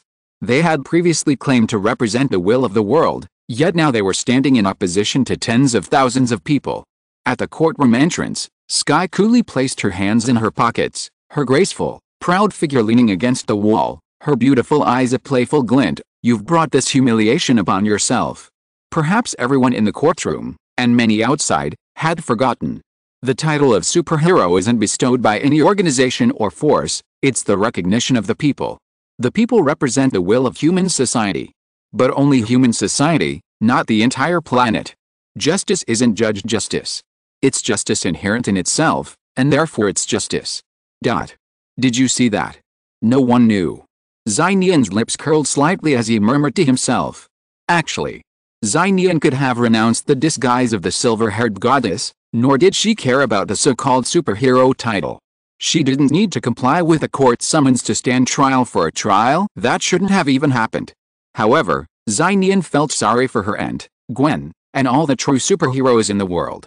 Nian didn't want to be a superhero, but she admired her aunt and others who had remained superheroes. They were true heroes who had fought for the world, for justice, and for salvation. They were truly selfless, noble beings, their bodies covered with glorious wings. They were true superheroes.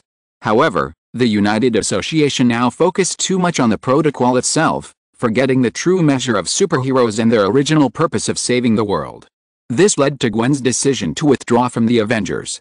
They were increasingly focused on the situation and control, but they didn't realize that the difference between superheroes and supervillains was simply a matter of thought. This difference in thought wasn't something they thought they could control, but rather the humanity and conscience of the extraordinary beings themselves. Therefore, Nian arrived today filled with anger and resentment, not for himself, but for the true superheroes around him. As if understanding his rage, two divine swords chimed softly behind him. Unfair. At this moment, on the top floor of a high-rise building across the street from the courthouse, a woman in a tight black and white spider uniform leaned against the tower's apex. She reached out and removed her spider cowl, revealing a dazzling mop of short hair and a pair of beautiful, shimmering eyes. I saw it, Gwen whispered, a bright smile on her face.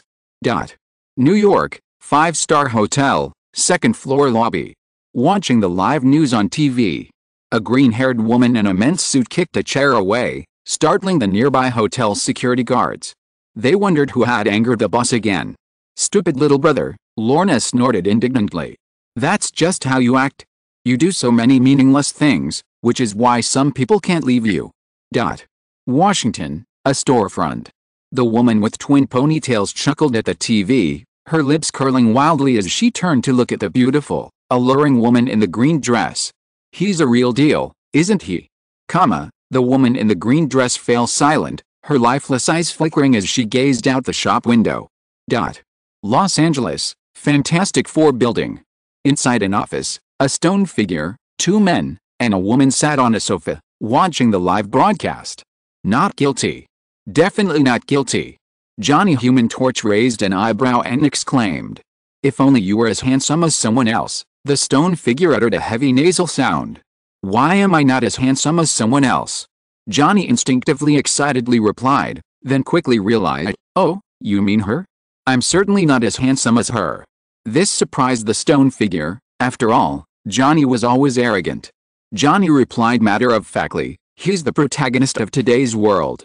Susan, what do you think? Reed turned to look at the intelligent woman sitting next to Johnny.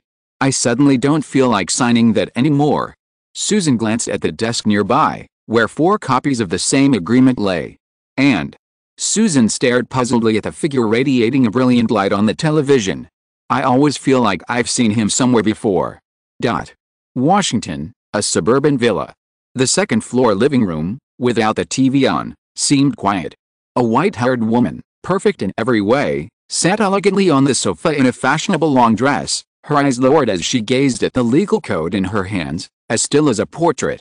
The little emperor squatted high outside the balcony. A gentle breeze caressed the woman, lifting a few strands of her lustrous white hair from her temples. Diana glanced up at the sky and said gently, Wanda, we'll have some extra food tonight. You must be hungry after your trip. Okay, Miss Diana, the Crimson Maid in a maid's dress replied with a bow. Inside the courthouse. Turn off the live stream first. The female court representative, furious, stepped forward and switched off the live stream. She then shouted to Nian at the bench, "Of course you're guilty. No matter what, you violated the agreement, so you're guilty." She nearly yelled, trying to drown out the chorus of not guilty cries from outside. Nian waved his hand, and instantly, a golden lasso appeared out of thin air, binding the woman. "What do you want to do?" The female court representative's face paled. The other court representatives and the judge were also stunned. No one had ever imagined Nian would dare to resort to violence in court. "Tell me, what's your motive for rushing to convict me?" Nian demanded bluntly. Under the lasso of truth, the female court representative, momentarily dazed, spoke honestly. "I'm from Hydra. I've been ordered by my superiors to help the United Council promote the Hero Restriction Agreement." The faces of the court representative and the judge changed drastically. "I see." Nian suddenly understood, wielding the lasso of truth and casually tossing the woman aside. He glanced at the courtroom, smiled, and turned to leave. Chapter 363 The world will change from now on. The court representative, dressed in a formal suit, was thrown into the hallway, looking utterly undignified. Silence reigned within the courtroom. In truth, neither the court representatives nor the judge saw Nian's smile. After all, Nian emanated a dazzling, piercing, divine light, making it impossible to discern his features. All that could be seen were his eyes, bright and calm from the beginning. Yet, everyone in the courtroom felt ridiculous. Like a clown. Nian, in perfect God King mode, turned and left. No one stepped forward to stop him. Just as he was about to leave the courtroom, the old judge spoke first. His eyes, pierced by the light and filled with tears, stared intently at Nian's back, shouldering two divine swords. Meanwhile, the city residents outside were chanting not guilty, and a Hydra traitor had appeared within the courtroom. If they allowed the summoned individual to leave like this, and let this trial, destined to go down in history, end here, they would not only be completely defeated, but their credibility would also be shattered, turning it into farce. Therefore, the old judge's tone lacked any coercion, and even carried a hint of sorrowful pleading. Please wait a little longer. A little longer would allow them to climb down the stairs, preserving the dignity of both the court and the United Association. I think you've been unclear about one thing from the very beginning. Nian paused, and without turning back, he spoke coldly, "I'm not a superhero." Everyone in the court was stunned. Nian continued, "I've never said I'm a superhero. That's just what the public says. I act according to my own inclinations and don't care about the so-called superhero title. I wanted to save, so I acted, that's all. If I wanted to kill, I would kill too, without any taboos." Nian stood there with a sneer on his face, his emotions transparent and his apathy as that of a god. No, in his perfect God King mode, he was a complete god. "I have no inclination for destruction or killing. However, if you wish to stand against me, you may try." With these words, Nian strode forth, leaving the courtroom. Everyone in the room froze in place, unable to stand or speak, their bodies trembling with fear as if they were being punished. They finally realized that their previous plan to summon the court, to use the will and power of the United Association to suppress and sanction the other party, was absurd and unrealistic. They had once been able to judge and control Superman, relying not on the power of the state or the law, but on Superman's own restraint and constraints. But the other party was not Superman. At this moment, capture him. Sky, leading a team of SHIELD agents, entered the courtroom. With a simple wave of his hand, two strong SHIELD agents stepped forward, one on each side, holding up the court representative. Sky cast a pitying glance at the exhausted crowd. Without a word, he turned and left with the SHIELD agents and the Hydra mole. Horizontal ellipsis. Nian walked out of the courthouse, the brilliant golden sunlight falling on him, making his radiance even more dazzling. Outside in the square, the people, who had previously been shouting not guilty, suddenly burst into a sea of cheers, watching the radiant Nian. Was he really that happy? Nian shook his head. He had only come out to give a blow to his aunt, Gwen, and the other superheroes, and to this unreasonable hero restriction agreement. However, after what happened today, Nian felt his mindset shift somewhat. Sure enough, even though I want to stay put, I still can't compromise or give in, Xinian muttered to himself. Even if he could compromise and give in, letting his aunt, Gwen, and the others suffer. Xinian couldn't do it, nor could he sit idly by. Since he couldn't compromise with the world, why not change it? This thought floated in Xinian's mind, like a tiny voice. Somewhere in the dark, Xinian felt that he might be close to finding his future goal, the one he would be reborn 3 years from now. Just one more thing, just one last step. And when he truly makes his decision, the world will change from that moment on. Bang! A powerful hurricane erupted from the courthouse entrance, and Xinian soared into the sky, transforming into a streak of white light and disappearing into the Washington skyline. Only the square was left, a sea of cheering and applauding people. That evening, Xinian enjoyed a sumptuous dinner at home, surrounded by his Aunt Diana, his childhood sweetheart Gwen, his maid Wanda, and the family's beloved little emperor. Afterwards, there were no major news reports about the noon trial, nor were there any further summonses or warrants issued for the silver-haired goddess. The United Council suppressed everything, citing confidentiality as the reason. It was essentially a case of grudges, forced to swallow the blow, waiting for the hype and excitement to fade. But the world knew this time, a crushing defeat for the United Council. The Hero Restriction Agreement, signed by over 200 countries, had lost its credibility. The wanted cases of Captain America, Black Widow, and others were also brought to light. Of course, Xinian naturally received a lecture from his aunt that night. A smooth, white finger tapped his brow, and Xinian, feeling only a slight warmth, faint pain, covering his forehead with his hands. Auntie, I was wrong. Who said you were wrong? Sitting on the bed, Diana shrugged at Xinian with a sullen glare. Her tall, graceful figure leaned forward, her black hair cascading down like a waterfall. A beautiful, gentle warmth, tinged with a faint fragrance, wafted from the back of his hand, which was covering his forehead. You did a great job, Diana praised softly. Really? Xinian blinked, finally feeling relieved. In reality, he only cared about his aunt's opinion, he didn't care what the outside world thought. Diana pondered for a moment, then said, inexplicably, there's something I haven't mentioned to you before. What is it? Xinian asked curiously. Diana replied, about the last time in Sokovia. The next morning. After breakfast, Xinian continued to sit in his chair, watching the girl in her maid's dress clear the dishes. She looked exactly the same as she had 3 years ago. A doll-like face, a little girl's figure, and waist-length crimson hair. A silver gemstone necklace was worn on the slender and fair neck of the girl, gently covered by a white choker. Her movements were light and skillful, so delicate that it was heartbreaking. Wanda, I'm going somewhere later. Can you come with me? Xinian said suddenly as he watched. Wanda's pale red eyes, like gemstones, flashed with joy and surprise. Where to? Xinian looked into her eyes and said calmly, Kamataj. Chapter 364, Death of the Sanctuary, Meet Ancient One. I can finally use it. I've got it. Hidden in the uncharted reaches of Earth's Mage Sanctuary, a cry of immense excitement echoed from the training grounds of Kamartaj. A man in his 30s, his temples graying, leaped to his feet with excitement. 2 fingers of his bionic mechanical arm held a dangling ring, and his hands continued to make circular motions. A 1-meter radius Martian portal hung in front of him. Nearby, a black mage, also dressed in a strange monk's robe, commented, Learning the portal in almost a week isn't bad, huh? Isn't that fast? Stephen Strange, the self-proclaimed genius, was devastated. Currently, the fastest record for learning the portal spell in the sanctuary is 3 seconds.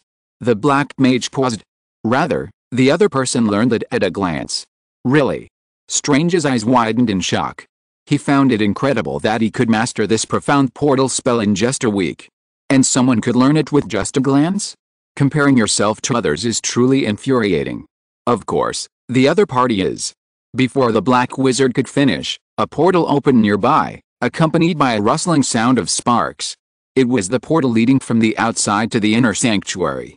The black wizard and Strange instinctively looked up to see a crimson-haired girl in a red dress, her skirt slightly lifted, leaping through the portal with a small hop. Senior sister! The black wizard exclaimed in surprise. Strange was startled. The black wizard looked to be in his 50s, yet he actually called a 13 or 14-year-old little girl senior sister? This didn't make sense. Even the mage sanctuary they were in, and the magic they possessed, didn't make sense in the first place. Wait? Strange suddenly felt that the girl in the dress looked familiar. She simply nodded in response, then stepped aside to the side of the portal, her hands resting on her stomach, respectfully waiting for someone beyond. As they watched, a handsome, black-haired boy in a light-colored trench coat stepped through the portal. You. Strange was astonished. Strange, why are you here? Seeing him, Nian was also a little surprised. Strange spread his hands and quickly replied, I joined here a week ago. I wanted to see the world from another perspective, so I stayed here to study magic. He looked at Nian with gratitude. Last time, before he could thank him in person, his paralyzed hands had been repaired. Study hard, Nian patted his shoulder and encouraged him. Learning magic allowed him to enter the realm of the supernatural, which was much better than studying medicine outside. I'll try my best. Strange felt a strange feeling. He thought he had truly secluded himself from the world, but he didn't expect to run into someone he knew so soon. Let's go find Master Ancient One, Nian said bluntly to the black wizard beside him. Master Ancient One is in the underground library, the black wizard replied respectfully. The supreme sorcerer said that anyone accompanied by Master Wanda can go directly to any part of the sanctuary. Young master, let me lead the way, Wanda whispered softly, heading down a corridor with familiarity, clearly having been there countless times. See you later. Nian waved and followed Wanda, the two of them quickly disappearing around the corner. I didn't expect you knew those two, the black wizard said, looking at Strange. Master Wanda. Strange was still a little confused, not realizing. She's the one who set the record for fastest spell acquisition in the sanctuary. The black wizard shook his head. As for the other one, I'm seeing her for the first time too. She's the first ordinary person the supreme sorcerer has treated with special care. Under Wanda's guidance, Nian narrowed his eyes slightly as he walked along the sanctuary's corridor. Naturally, it wasn't Strange, who was training there, that caught his attention. It was the black mist that had once dissipated around Strange, the embodiment of the concept of death, began to gather again, a black mist lingering over every part of Strange's body. The black wizard beside him was also shrouded in a black mist of certain death. Did this mean that a terrible event was about to occur in the mage's sanctuary? But to Nian, the sanctuary appeared unchanged from 3 years ago, still a peaceful and tranquil paradise. The wizards here were completely unaware of the potential deadly crisis. How could she not have foreseen this? Nian already had many questions, and now they were even more numerous. He wanted to find the Ancient One to ask for clarification. Soon, Wanda led Nian to a dark library with underground stairs leading down. Master, this is it. Wanda, aren't you coming in? Nian looked curiously at Wanda, who had stopped, showing no intention of going further. Wanda replied docilely, Teacher Ancient One, I'm not allowed in the library. You haven't been in for over 3 years. Nian asked. Wanda glanced down the stairs leading underground and shook her head. No. Another strange place. Nian pondered for a moment, then said, Wait for me outside. Wanda nodded. Holding onto the cold, smooth wall, Nian descended the stairs. About a floor down, a half-closed stone door appeared before him, ablaze with a bright orange glow. Kamar Taj, the underground vault. An ancient and mysterious aura emanated from it. Nian, unconcerned, stepped inside. Although he considered himself merely ordinary, he had experienced countless extraordinary things, witnessed the universe's deepest mysteries, and touched the most mysterious objects. He had been more invincible than Superman and confronted multiple dimensions. He had walked alongside death and mastered eternity. All the mysteries contained within Kamar Taj were insufficient to move Nian. At most, they left him with a sense of novelty and astonishment. No taboos. Nian walked directly into the basement. Clearly. Inside, rows of 3-meter-tall black bookshelves were locked with tiny chains, holding thickly bound volumes of strange ancient books. On one shelf, the chain snapped, revealing a missing ancient book. Who's that? Inside, a slightly plump man in a yellow robe cried out in surprise, instinctively hostile towards Nian as he entered the library. It's okay. A bald woman in a dark monk's robe nearby raised her hand to stop the slightly plump man's advance, her voice calm and steady. Wang, I called him here. The slightly plump man, addressed as Wang, finally lowered his hands, still scrutinizing Nian. Realizing he was merely an ordinary man, devoid of any magical powers, Wang was even more astonished by his identity. Suddenly, Wang stared intently at the ordinary windbreaker Nian wore, startled, even doubting his own perception. "Wait a minute, what are you wearing?" "Oh, you mean this?" Nian shrugged, reaching out to flick the collar, causing the windbreaker to return to its original shape. The dark red cloak fluttered back on its own, not even reaching the boy's calves, and carried with it a surge of magical energy. If you are listening to this novel on a channel other than Fanfic World, it means it was downloaded and re-uploaded without effort. We warmly invite you to visit our channel, Fanfic World. There you will find the original version of this story and many other novels of various genres. We look forward to seeing you dive into a world of incredible novels. Chapter 365 Ancient One in Black, The Forbidden Secret. It really is the magic levitation cloak. Wang's eyes widened as he gazed at the dark red cloak, resembling that of an aristocrat of old, draped around Nian. His plump, round face, thick with flesh, showed a look of astonishment. Mage Wang knew this. This artifact, supposedly stored in the New York temple, possessed a consciousness of its own, its origins even older than the sanctuary itself, making it unmatched by ordinary temple artifacts. He had been puzzled when he visited the New York temple 2 years ago. After all, the magic levitation cloak, which had been displayed in the temple's display case for years, was gone, replaced by a blue replica. It turned out the original had already had a master, a mere ordinary person devoid of magical power. This puzzled Wang, the guardian of Kamartaj's library and one of the most experienced mages in the sanctuary. "Wang, please leave first," the Ancient One, whose exact age was indistinguishable, said softly. She wore not her usual yellow monk's robes, but a completely black gown, exuding a fatally eerie aura. Only those eyes, as calm and indifferent as ever, gazed upon Nian. "Yes, Supreme Mage." The king bowed immediately, gave Nian a final glance, and then departed toward the library's door. To the mages of the sanctuary, the Supreme Mage was a godlike being, requiring only obedience. The Supreme Mage always did what was right, and would surely lead them to the best future. With a click, the stone door leading to the outside closed, revealing the small underground library as a separate space. Several torches hung along the wall, lingering for who knows how many years. The crackle of flames could be heard in the empty chamber, their bright, warm light illuminating the woman and the young man. How many times had he seen the Ancient One? Nian had lost count, but figured it must have been at least 10. That was more than even some of the mages who had lived in the sanctuary had seen the Supreme, though Wanda certainly had more.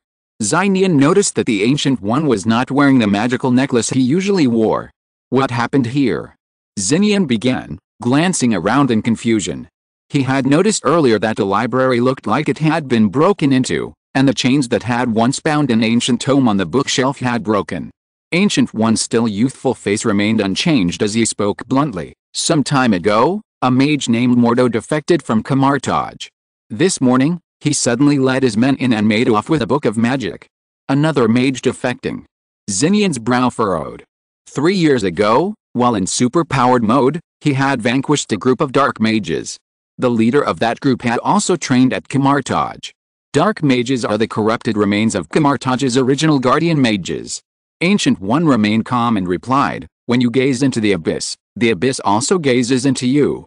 Her words were light and steady, as if she was narrating an epic that had accumulated over countless years, a sad history. The guardians of Kamartaj have been fighting against a multidimensional world and avoiding the invasion of a multidimensional world for years, but in doing so, they have also glimpsed the terrifying secrets and whispers of the multidimensional world. They can no longer maintain their self-esteem and have gone to extremes that are difficult to accept. After listening, Nian asked again, "What are the stolen magic books?"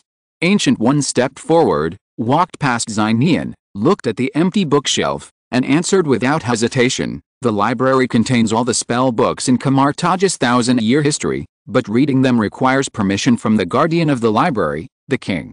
Because several forbidden magic books that should not exist are sealed here, and the one that was stolen is the Dark Book."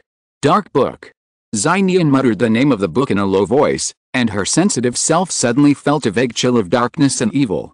Since these are forbidden magical books, isn't it too casual to leave them in a library where they can be read at any time, even with guardians guarding them? Xinian looked at Ancient One with a hint of doubt. If other mages witnessed this, they would certainly not accept it. The Supreme Sorcerer did everything right, without any questioning or resistance. Ancient One didn't get angry, as if knowing Xinian's casual nature, and continued calmly, "Many of those forbidden magical books are beyond even my comprehension. They are like divine scriptures to mages." A flash of understanding flashed in Xinian's eyes. "Is this also why you forbid Wanda from setting foot in this library?" This time, Ancient One finally fell silent. After a long pause, Ancient One replied, "Yes, indeed." Xinian patted his forehead and let out a long breath.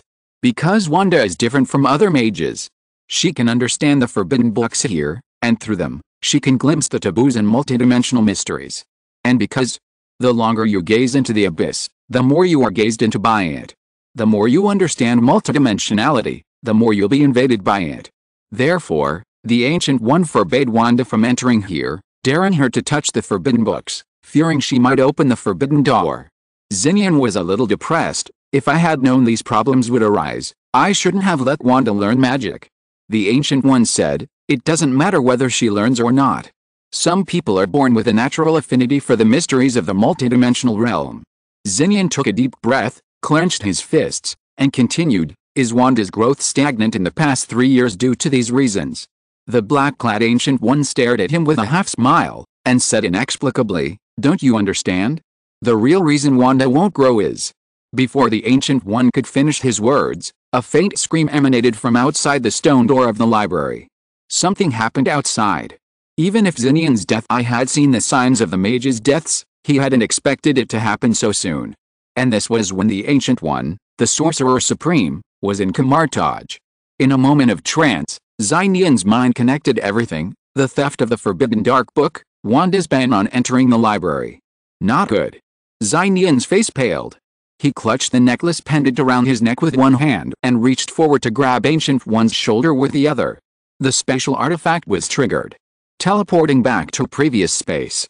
The next moment, amidst a swirling blue mist, Xinian had vanished from the library, seemingly dragging the black-clad Ancient One with him as he reappeared at the library's outer entrance.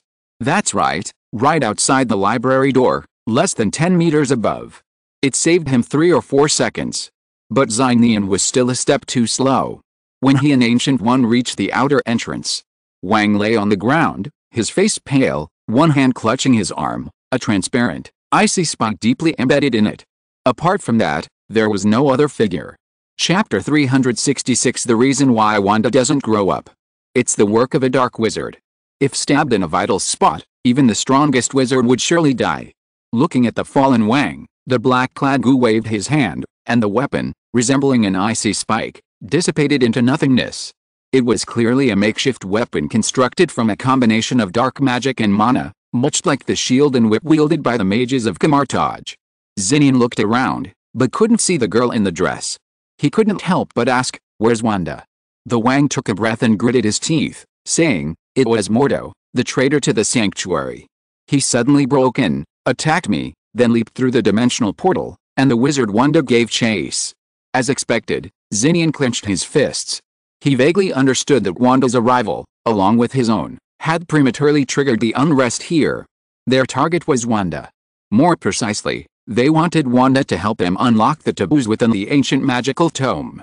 Therefore, Xinian hadn't seen any signs of death in Wanda before this. The Dark Wizard, secretly plotting against the taboos of multiple dimensions. "Master." Xinian looked at the black-clad Ancient One. "I know. Don't worry, I'll find her as soon as possible." The Ancient One nodded. A dozen or so mages, robed in monk's robes and carrying magical instruments, noticed the disturbance and rushed over. Among them was Strange, a newly appointed trainee wizard. "Sorcerer Supreme. Damn it. Has the traitor invaded again?" Seeing the wounded guardian of the library lying on the ground, their faces changed. "Half of you guard this place, and the other half will follow me to pursue the enemy." As the black-clad Ancient One spoke, sparks swirled in front of him, opening a 2-meter-high portal. "I'll go too." Xinian took a deep breath, staring directly at the Ancient One. "Also, Master, do not leave my sight." Under his deathly gaze, the black-clad Ancient One, shrouded in a black mist symbolizing death, lingered more than anyone else on the scene. Xinian knew exactly what this meant. The Ancient One was doomed. Even Nian found this realization incredulous. As the Sorcerer Supreme, who had protected Earth for millennia, a sign of his demise appeared today. Facing the young man's baffling words, the Ancient One nodded expressionlessly and took the lead, stepping through the open portal. Nian followed by 6 or 7 veteran Kamartaj mages. The wounded king, Strange, and several other mages remained to guard Kamartaj. On the other side of the portal lay the New York Temple. On the first floor. Almost simultaneously, the Ancient One and Nian crossed the portal, only to be greeted by the side of the New York Temple, freshly invaded. Half of the wooden staircase had collapsed. The cauldron of all things, which had been placed beside it, lay on its side, a layer of translucent frost forming on its surface. From the second floor, where numerous magical artifacts were stored, the sounds of intense fighting could be heard. The door to the first floor of the sanctuary stood wide open. Outside. Without hesitation, Ancient One in Black quickened his pace, choosing not to go up to the second floor but rushing straight out of the sanctuary. Nian followed him out. The mages who had arrived a little later hesitated, then rushed to the second floor.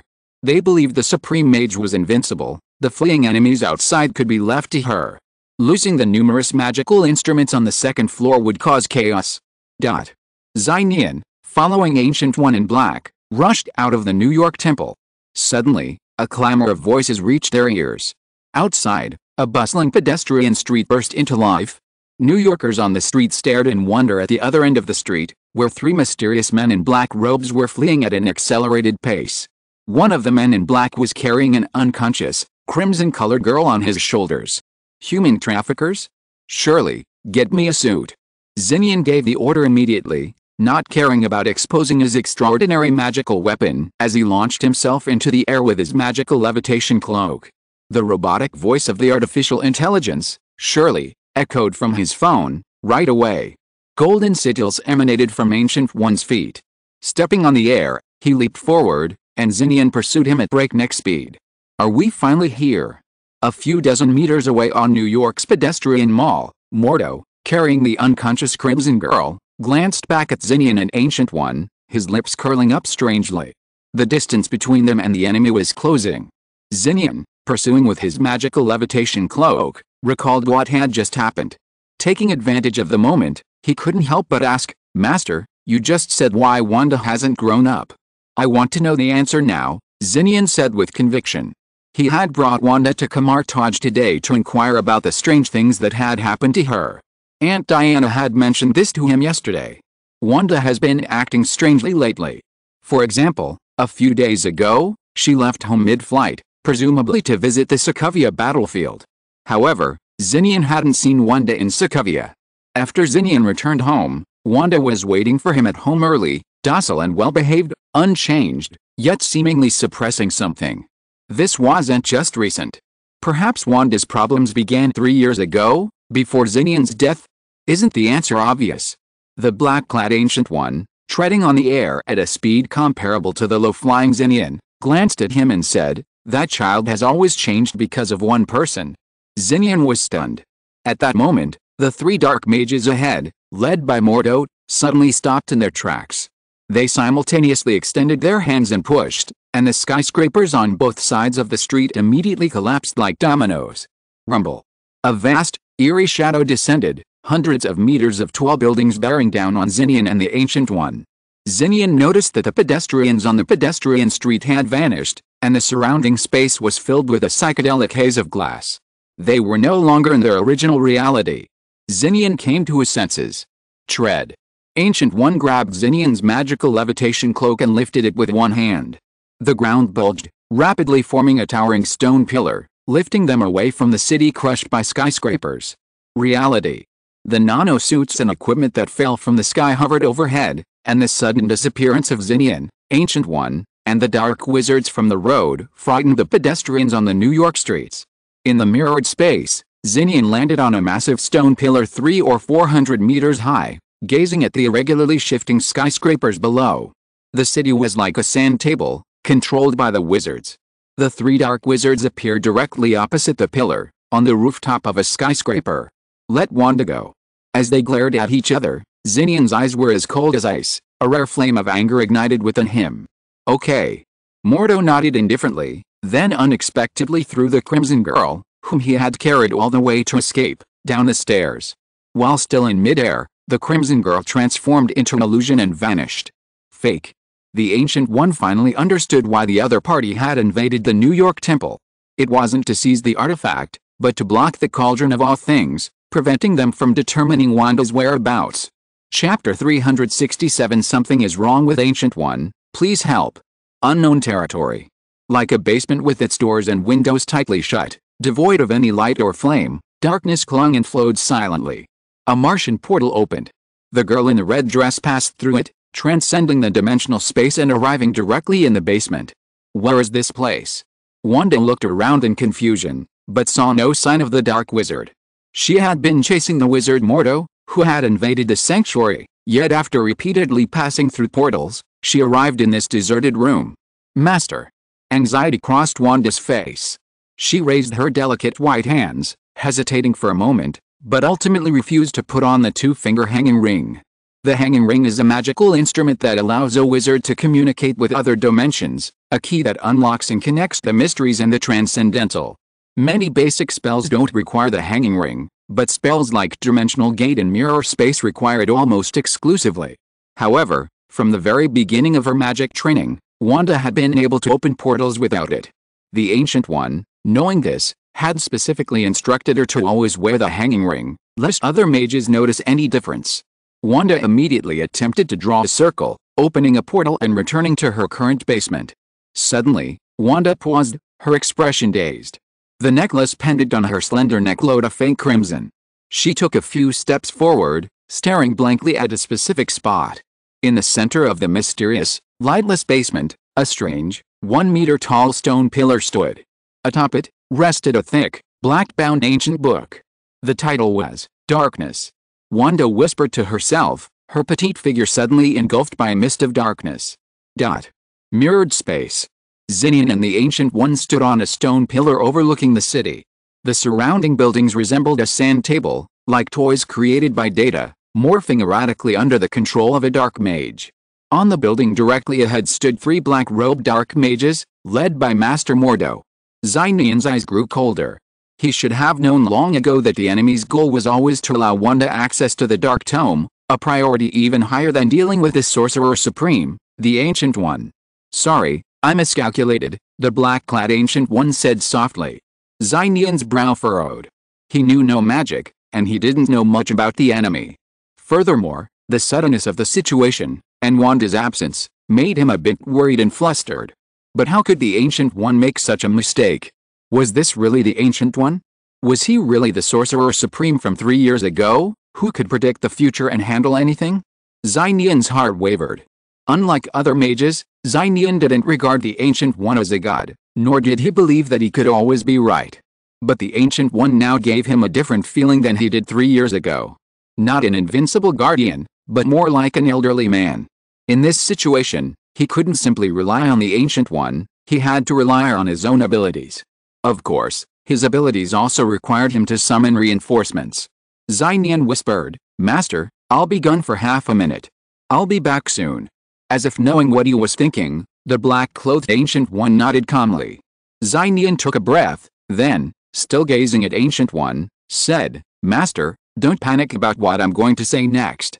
He lowered his voice so only Ancient One could hear, and spoke faster, I can foresee the deaths of others, and in you, I see a trace of death. Nian felt that he had to let Ancient One know this. Upon hearing this, the black-clothed Ancient One's calm eyes finally shifted. Master, you will most likely die in this dark wizard invasion. Of course, I've tried, and I can intervene and reverse death. So you must at least hold on until I return. With these words, Nian grasped the necklace pendant. A blue mist of light surged up, enveloping him, sweeping him away and vanishing from the spot. Go. The moment Nian left, the 3 dark wizards, their eyes shrouded in darkness, rushed towards the black-clothed man standing alone on the stone pillar. Horizontal ellipsis. A distinctive blue mist swirled across the second floor of the villa. Nian emerged from it, calling out quickly, Auntie. What happened? A tall, elegant woman in a house dress, with her white hair tied back and appearing intelligent and beautiful, stepped forward quickly. Diana saw that Xinian had returned alone, using a space-based magical device typically reserved for emergencies, and knew something had happened. Xinian said succinctly, "There's been a rebellion and invasion at the Mage Sanctuary, and Wanda's missing." Diana's beautiful eyes narrowed. "I'll go with you." As Diana walked, her house dress transformed into a Wonder Woman outfit, complete with red armor and a blue skirt. She reached out and yanked. A golden lasso of truth appeared, adorned with 2 divine swords, one gold and one silver, as well as artifacts like the Amazon shield. While retaining her original graceful and intellectual demeanor, she now possessed a fierce, wild, and powerful aura. "You still need that, right?" Diana, having completed her transformation, came to Xinian, who naturally embraced her waist, which was lightly covered by the red armor. 3 years later, and she still had to stand on tiptoe, Xinian let out a sigh for no reason. Not wanting Diana, who was wearing the flying crown symbolizing the honor of the Amazon, to bow her head, he took the initiative to stand on tiptoe. Diana's delicate face rarely showed a faint pink. She untied her hair, which was tied like a wife, and her white hair immediately spread out without restraint. Although her hair was white, it did not have the frost and dullness of age. Instead, each strand was radiant and soft, spreading to her waist and hips. Diana and Xinian, together, tacitly lowered their crowns. The third time of space travel, this was also the last time Xinian could use the space magic tool today. Even the barriers of dimensions could be crossed. Xinian and Wonder Woman teleported into the mirror dimension and discovered that the towering stone pillars that once stood were gone. Surrounding them were strange, upside-down, and suspended skyscrapers, making the high-altitude New York they were in resemble a maze. And from 100 meters above, the sounds of fighting could be heard. At least they still had time. Xinian used his levitation cloak, while Wonder Woman wielded her lasso of truth. Together, they soared upward, reaching a height of 500 meters above the city. A stone platform, like a circular sigil magnified dozens of times, hung suspended above. The black-clad Ancient One was locked in a single combat with 3 black-robed wizards, unleashing spells of shields, whips, lightning, and icy voids. Most of the action was in close combat. But that wasn't the point. The point was that, facing 3-on-1, the Ancient One held his own. "We've caught up," Xinian breathed a sigh of relief. If the Ancient One couldn't hold out for even half a minute, he wouldn't be called the Sorcerer Supreme. Chapter 368, The Sword of Demigod Xinian. Seeing the quick arrival of Xinian and Wonder Woman's reinforcements, the 3 dark mages besieging the Ancient One's expressions darkened. Dealing with the Ancient One was already a significant challenge. Seeing Xinian and Wonder Woman arrive, the black-clad Ancient One's eyes betrayed no joy, but instead a hint of relief. "Go and rescue Wanda first. I've sensed her location. We must not let her open the book," the Ancient One declared, holding up a shield with one hand to withstand the 3 dark mages' magical attacks.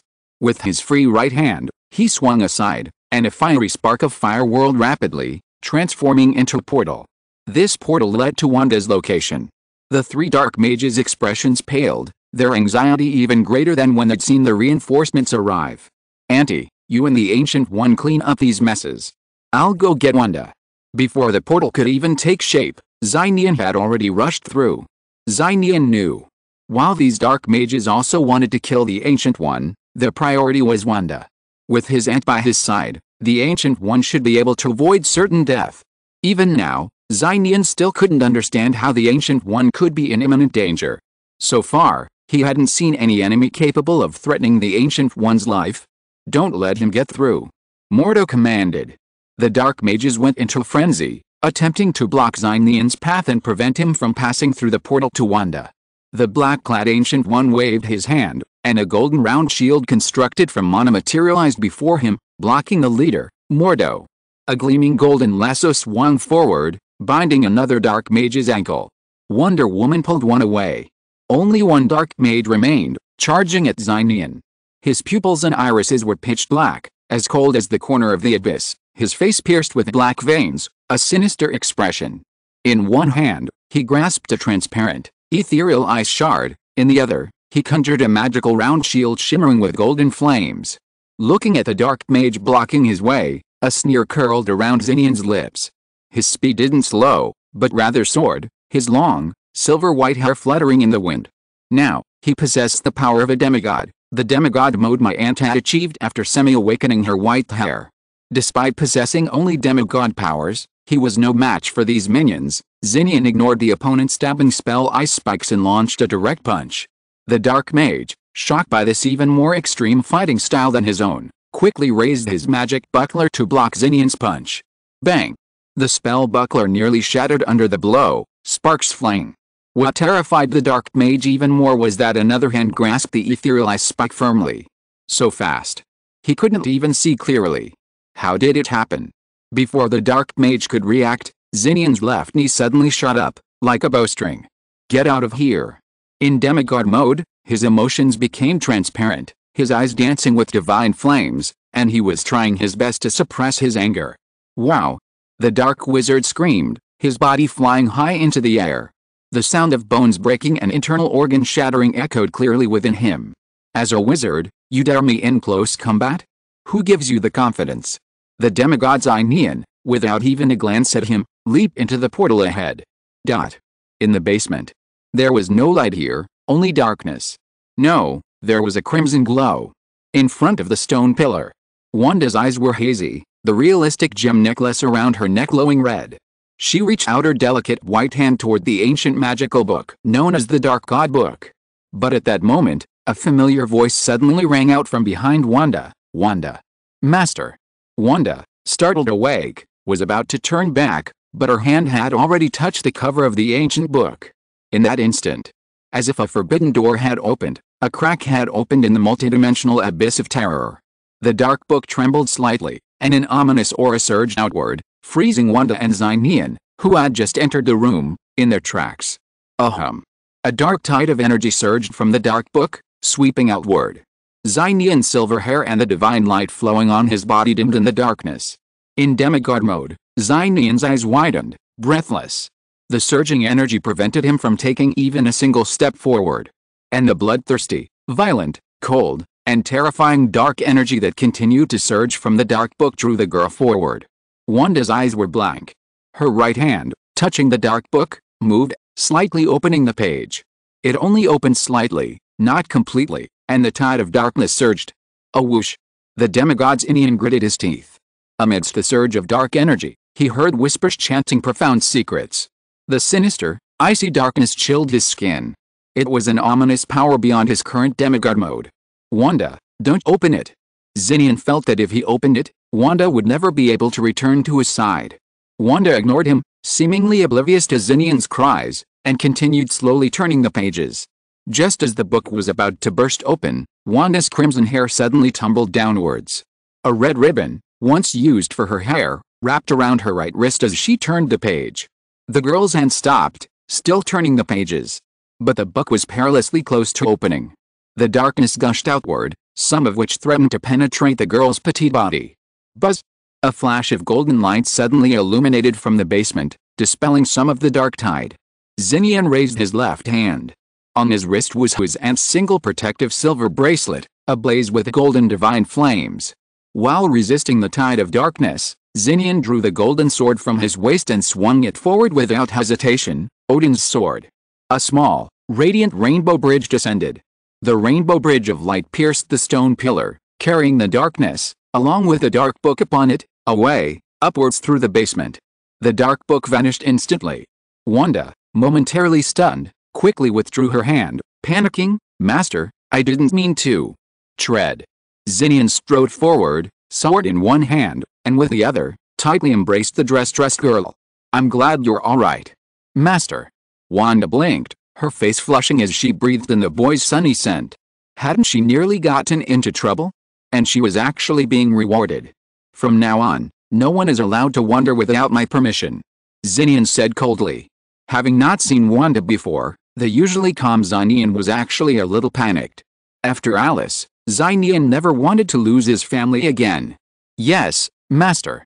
Wanda pressed her cheek against Nian's gentle chest, her small hands grasping the hem of her cloak, nodding obediently.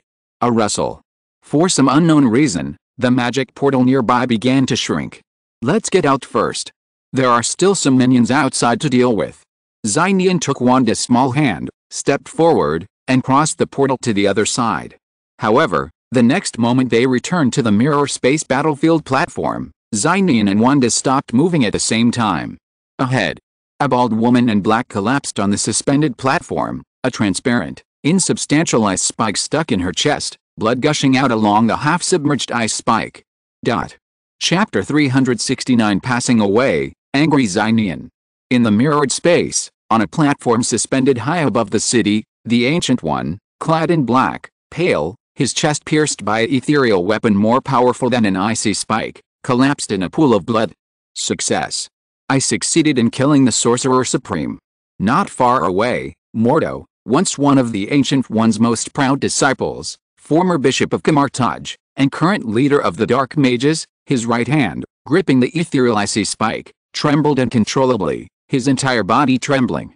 Gazing at the fallen Ancient One, Mordo's face, darkened by the dark dimension, was first stunned, then filled with a complex mix of ecstasy, fear, regret, and disbelief. I was right, Mordo muttered to himself. Perhaps before this, even he hadn't believed he could truly kill the Sorcerer Supreme. But now, his former teacher, the Supreme he believed in, had been slain by him. Did this prove that what he did was right? Was that the reason he could accomplish this?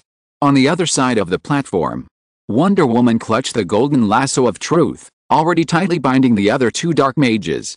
Diana's beautiful eyes also flashed with surprise and disbelief. She hadn't expected that the Ancient One, who had previously easily held his own against three, would suffer a crushing defeat against Mordo alone. Get out of my way. The young man's cold voice rang out. With a blurry dash, Nian launched a flying kick, sending Mordo, fallen from the dark dimension, flying like a ball over 10 meters away. The sound of bones crackling echoed in the air. Mordo groaned in pain, and like a kite with a broken string, he was thrown from the platform hundreds of meters high. Thump, thump, thump. Nian took a few powerful steps forward, reaching out with his right hand, grasping the collar of his black robe, and yanking the Ancient One from the pool of blood. What are you doing, mage? Nian's eyes burned with rage. He felt like he was being played. It was clearly just a traitor to Kamartaj and two underling dark wizards, yet even in demigod mode, he was confident he could defeat them. Even if the Ancient One's physical condition was deteriorating, far worse than it had been 3 years ago, with his aunt's support, how could he be defeated so quickly? He also suffered a fatal wound that seemed like a death omen. Blood flowed from the corner of the black-clad Ancient One's mouth, his eyes clear as he looked at Nian's face and whispered softly, I'm sorry. I'm sorry. Nian grew increasingly furious, staring at her intently. What's the point of saying sorry to me? You're sorry. To yourself, to the title of Guardian of Earth, to the wizards of Kamartaj who trusted and adored you. Now Nian understood everything. The Ancient One had clearly foreseen his own death before him. The black-clad Ancient One had already prepared himself to accept the fate that lay ahead of him. So, no matter how much Nian tried to rally support and break the Ancient One's death omen, she would ultimately fail. In this world, if Ancient One doesn't want to die, no one can kill her. But if she does, no one can stop her. Why? Master, I want to know the answer. Nian bit his lower lip, so hard that a few drops of crimson blood spilled out. The Iron Man only increases its defenses according to the level of damage inflicted by external forces. Ahem, haven't you guessed it? Ancient One coughed violently, blood spreading across his black clothes. Is it because you absorbed the power of the dark dimension? Nian wiped the blood from his lips with the back of his hand and supported Ancient One's thin back, covered in thin black clothing. 3 years ago, when he entered Transcendent mode, Nian had witnessed a thick dark aura lingering around Ancient One. He understood then that he had been absorbing the power of the dark dimension to prolong his lifespan, youth, and increase his power. The dark dimension, one of the multidimensional planes that poses the greatest threat to Earth, and the master worshipped by all dark mages. For millennia, the 3 hidden mage temples, Kamartaj, New York, and Xiangzhou, have been wary of the dark dimension as their greatest enemy. Dormammu, the lord of the dark dimension. The mage temple and the dark dimension are natural enemies. Ancient One's eyes dimmed as he replied weakly, the more dark power I possess, the more vulnerable I am to Dormammu's invasion. I am like the greatest dark coordinate, constantly luring Dormammu toward me. Clearly, the dark dimension is their greatest enemy, yet they must rely on its power as the ultimate safeguard for Earth. This, admittedly, is a profound tragedy. What does it matter? Nian shouted angrily. It's just Dormammu. If they dare to come, we can easily drive them away with our might. The two dark mages, bound by the lasso of truth, stared blankly. A mere Dormammu? He was the master of the dark dimension, a supreme being who had merged the entire dimension into his own, transcending time and space. Even if we can't do it, we can still find a way together, Nian said gravely. Master, didn't you say we shouldn't rely on our own strength, but rather on others? I know. A smile played at the corners of Guyi's blood-stained lips. It was the first time Nian had seen her smile. Guyi always wore a blank expression, remaining calm and composed in all things. This time, Guyi finally smiled, a look of relief and ease in her eyes, as if she had lifted all the weight from her shoulders. But I'm tired. After thousands of years of watching over and protecting this world, she was tired.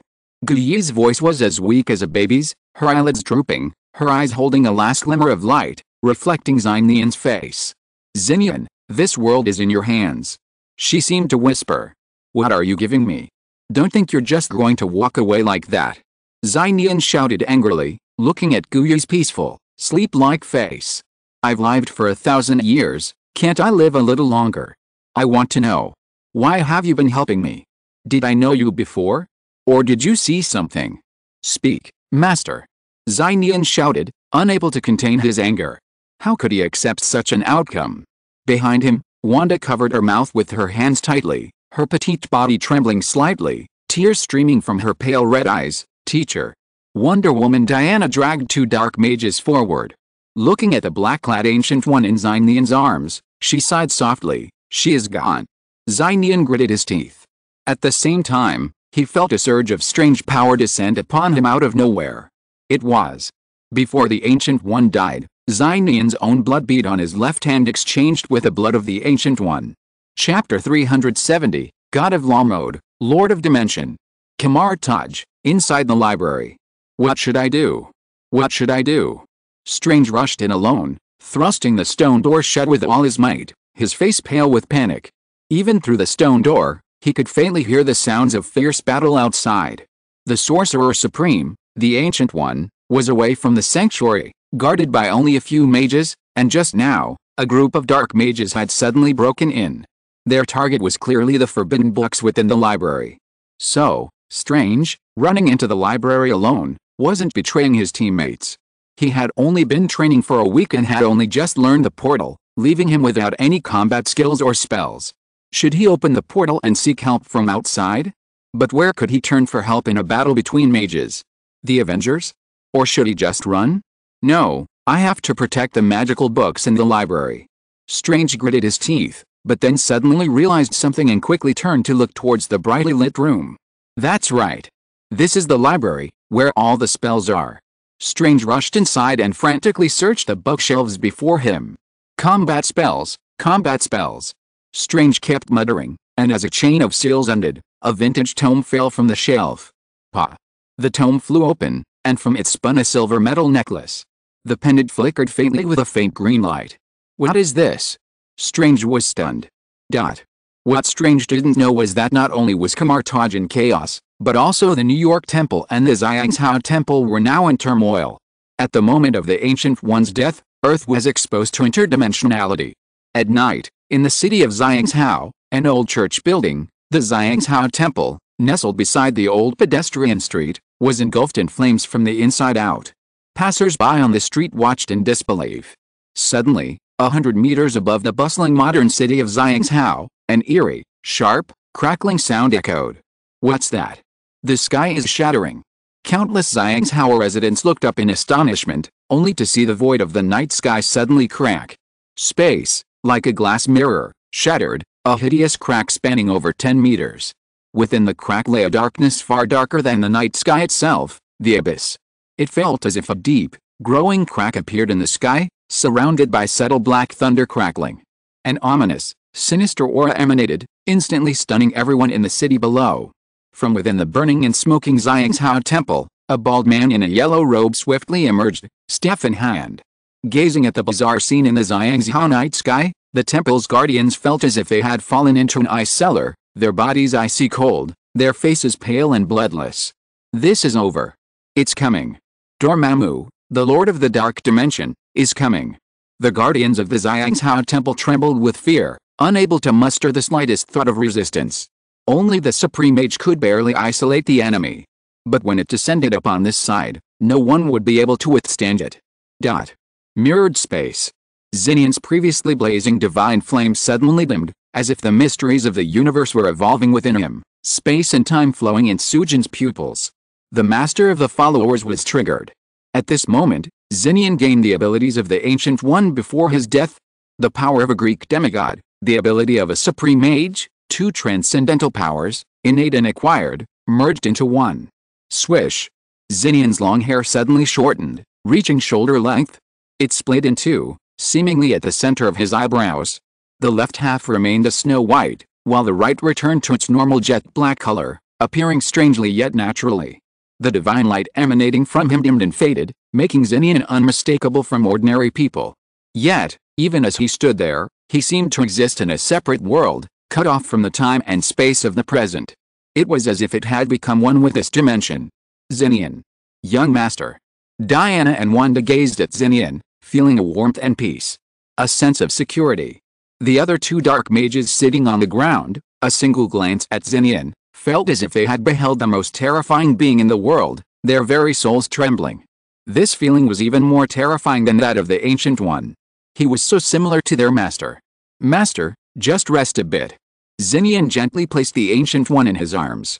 His face was calm, as serene as the starry sky, unchanged for billions of years. Auntie, Wanda, I'm going somewhere and will be back soon. Xinian, possessing and fusing two extraordinary powers, stood up. Take this with you. Wonder Woman smiled and handed him the lasso of truth. Xinian nodded, and with a whoosh, the lasso of truth took the form of a tiny golden dragon, circling in the air. It spun several times, shrinking until it hovered above Xinian's head like a golden halo. Master, this. Wanda hurriedly untied the red band from her wrist. Xinian glanced at it, and it immediately flew into the rising magical levitation cloak. The god of magic, Xinian, took a step forward. Without using a special necklace or opening a dimensional portal, he vanished from the mirrored space.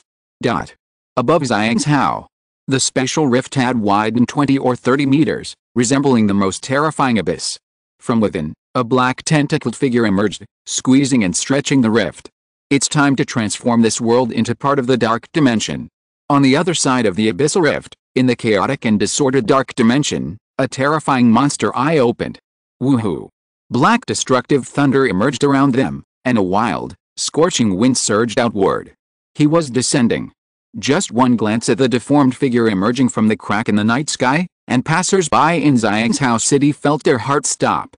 We're doomed. This world is doomed too. Not only passers-by, but even the guardians of the Xiangshao Temple stood there in despair, afraid to move. Then, a long, red ribbon, like molten lava, suddenly appeared, tens of meters long, tightly wrapping around the deformed body that stretched out. Nian, a halo above his head, appeared out of thin air. He grasped the red ribbon in one hand and reached out to the void beside him with the other. A smooth, bright beam of light emerged, followed by a ferocious roar. The entire Xiangshao, no, the entire earth, could faintly hear the roar. It was the roar of a creature called a dragon, one that shouldn't exist in this dimension. Nian's expression remained calm. The dragon-toothed sword, which had always been placed on the second floor of the New York Temple, materialized in his hand. With a powerful swing, the dragon-toothed sword, like a vicious dragon, bit into the deformed body with its fierce bite. Chapter 371, Suppressing Dormammu, the Supreme Mage. Above Xiangshao City, in front of a special rift, Xinian hovered 100 meters above the night sky. His left hand grasped a red ribbon resembling flowing lava, restraining the black form emerging from the rift. With his right hand, he swung a longsword, gleaming with a fierce light, and with a dragon's roar, he pinned it to the crack. Passers-by outside Xiangshao City, including the guardians of the Xiangshao Temple, watched in astonishment. That's Satorak's crimson chain and the dragon fang sword. The guardian muttered to himself. The origin or creation of these two magical artifacts both come from other dimensions beyond our current world. Meanwhile, on the other side of the special rift, in the dark dimension of time and space chaos, A massive black living mass opened its cold eyes and gazed at Nian, who appeared in his godlike form, crowned by a golden halo. "It's you." Although Nian's aura and state were completely different from before, Dormammu recognized him instantly. Wasn't he the strange human who had annihilated his dark servants and challenged him 3 years ago? Immediately, the dark form, having already penetrated the spatial rift, swung wildly, ablaze with sizzling black lightning and whistling scorching winds, attempting to completely rip open the night sky and descend upon it. The guardians of the Xianghao temple below trembled with fear. Dormammu was the master of the dark dimension. This was equivalent to another dimension attempting to merge with Earth's. And when the dark dimension fully invaded, this world would become part of it. And because Dormammu himself was the dark dimension, he could never die unless the entire dimensional world was destroyed. There was no solution to this situation. Faced with the encroaching dark form, which even the red belt and the dragon-toothed sword could not suppress, Nian remained expressionless, his demeanor as calm as ever. The next moment, while Nian's main body maintained control of the red belt and the dragon-toothed sword, hundreds of phantoms of young men resembling Nian inexplicably appeared in the surrounding night sky. It's the form of Archaon. The guardian of the Xianghao temple couldn't help but open his eyes wide. This was a very advanced spell, and to create hundreds of phantom forms at once was something only a supreme sorcerer could do. But soon, the 100 youthful shadows in the night sky each split into 10, becoming thousands. Thousands of youths densely packed together in the night sky. As they waved their right hands in unison, over 1,000 magical whips swung forward, tightly entangling the frantically writhing dark form. Golden flames illuminated the night sky ablaze. Confined by the dense web of magical whips, the dark form could no longer move, even retreating into the dimensional rift. How is this possible? Dormammu was in disbelief. His invasion had been suppressed. Although it wasn't in his own dimension, only a small portion of his body, the fact that he had been able to do this still humiliated him. It was like thinking you could destroy an ant nest with a single kick, only to have an ant hold the tip of your shoe firmly in your grasp. Humiliated and filled with uncertainty, Dormammu had to admit that the other was even more powerful than the woman known as the Ancient One. Go back. With a calm expression, Nian thrust forward with one hand, and a circular seal materialized before him. The seal's radius was a full 10 meters, shimmering with golden light and flowing with divine flames, roaring down with resounding pressure. Buzz! The dark form, already suppressed and unable to move, retreated slowly into the dimensional fissure as space crumbled. No. Dormammu refused to accept this. How could he? He roared furiously within the dark dimension. A tiny dark tentacle pierced the center of the seal and shot outward, shooting straight for Nian's brow. Nian stood motionless high in the air. Before the dark tentacle's tip could reach him, it suddenly broke apart, the cut smooth and flat, as if severed by a sharp blade. In Nian's right hand, an ancient sword had been grasped for some unknown moment. Wonder Woman's exclusive artifact, the Sword of Vulcan, capable of cleaving objects atomically. With a sudden movement, Nian's hand vanished into a shadowy afterimage.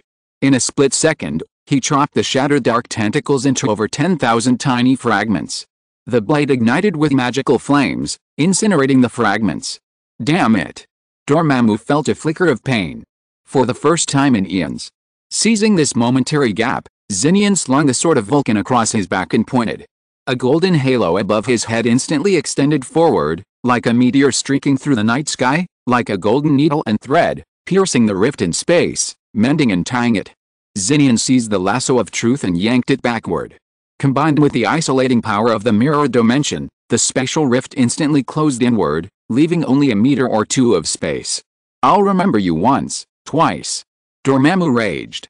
The god of law, Nian, seemed oblivious, unconcerned. At the current power level, there was no chance of crossing dimensions and killing Dormammu. However, stopping Dormammu's invasion was a simple matter. Dormammu knew that this opportunity to invade was completely lost. One day, sooner or later, I will return. He uttered with deep reluctance. With a swish, the spatial rift was repaired, and all the strange sights vanished. The dragon-toothed sword fell from the night sky and was caught by Nian. He hummed softly in submission, the fierce glare gone. Nian, holding the lasso of truth, retracted the red chain-like ribbon, took a step forward, and vanished from the sky. Below, the people of Xianghao City stood there for a long moment, their heads raised, stunned, as if everything had just been an illusion. A moment ago, Nian, who had just vanished from the skies above Xiang's house city, appeared without warning in the New York temple. Carrying the dragon-toothed sword, forged from the very material of a dragon, Nian walked through the New York temple, invading the still stalemated mage battlefield. Die? A dark mage, his face grim, charged forward, clutching a void ice spike. Nian's face remained calm, neither sad nor happy, as he swung his sword. The dark mage died. Continuing his pace without stopping, Nian appeared beside another dark mage and swung another swift, direct sword strike. No matter how powerful you are, you're not as strong as me. No matter how many spells you have, you're not as many as me. And the demigod's physique alone presents an insurmountable gap compared to the average human body. In mage god mode, you are the supreme god who dominates mages. The second. The third. The fourth. Unsurprisingly, one dark mage after another fell, their eyes etched with the disbelief of their final moments. Chopping a mage is like chopping vegetables. No, perhaps even easier. The Kamartaj mages in the New York temple stared blankly at the young man who appeared and wiped out the dark mages. If you are listening to this novel on a channel other than Fanfic World, it means it was downloaded and re-uploaded without effort. We warmly invite you to visit our channel, Fanfic World. There you will find the original version of this story and many other novels of various genres. We look forward to seeing you dive into a world of incredible novels. Chapter 372, The Second Generation Supreme, Nian Prince. Kamartaj. Inside the library. Strange, breathing heavily, stood alone at the library door, surrounded by 4 or 5 dark mages. This scene had played out countless times. Go. The dark mages forced their way into the library. Strange gritted his teeth, drew a circle, opened a portal, and blocked one side. He charged forward fearlessly. Unable to cast any offensive or defensive spells, Strange could only use his body, his arms outstretched, to stave off the invading dark mages. Die? One dark mage, enraged by the pressure, thrust a void ice spike into Strange's eye socket, gouging it through the back of his head. Blood splattered. Strange was dead. At the moment of his death, the necklace around Strange's neck shimmered, and the green halo around his wrist glowed brightly. Time in the library stopped. Then, time in the library began to rewind. Strange, revived, retreated back into the library. The 4 dark mages retreated, back to the entrance. Time returned to the standoff. Damn, what kind of spell is this? It's so difficult. Who told you to kill him? Killing him will automatically rewind. Even if you don't kill him, he can still rewind on his own. The dark mages were extremely annoyed. The other party was obviously weak, yet he was like an indestructible cockroach. I'm back again. Strange, filled with fear, subconsciously touched the necklace around his neck, gazing at the emerald green halo on his left wrist that held the secrets of time. This move was something he had learned from that strange forbidden book.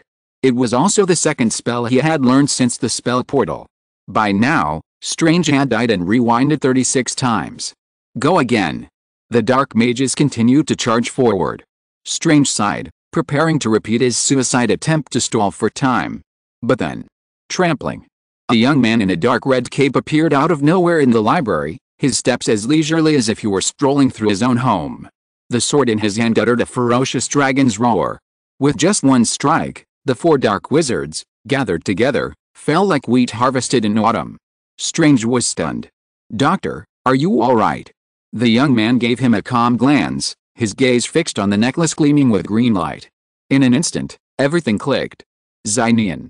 Strange, observing the young man's face, almost doubted his own eyes. Undo the time reversal. It's over, Nian warned. I just learned it, and I don't know how to do it yet. Strange raised his left hand, shrouded in a green halo, and gave a wry smile. This way. Nian pointed, and a surge of magical power flowed through.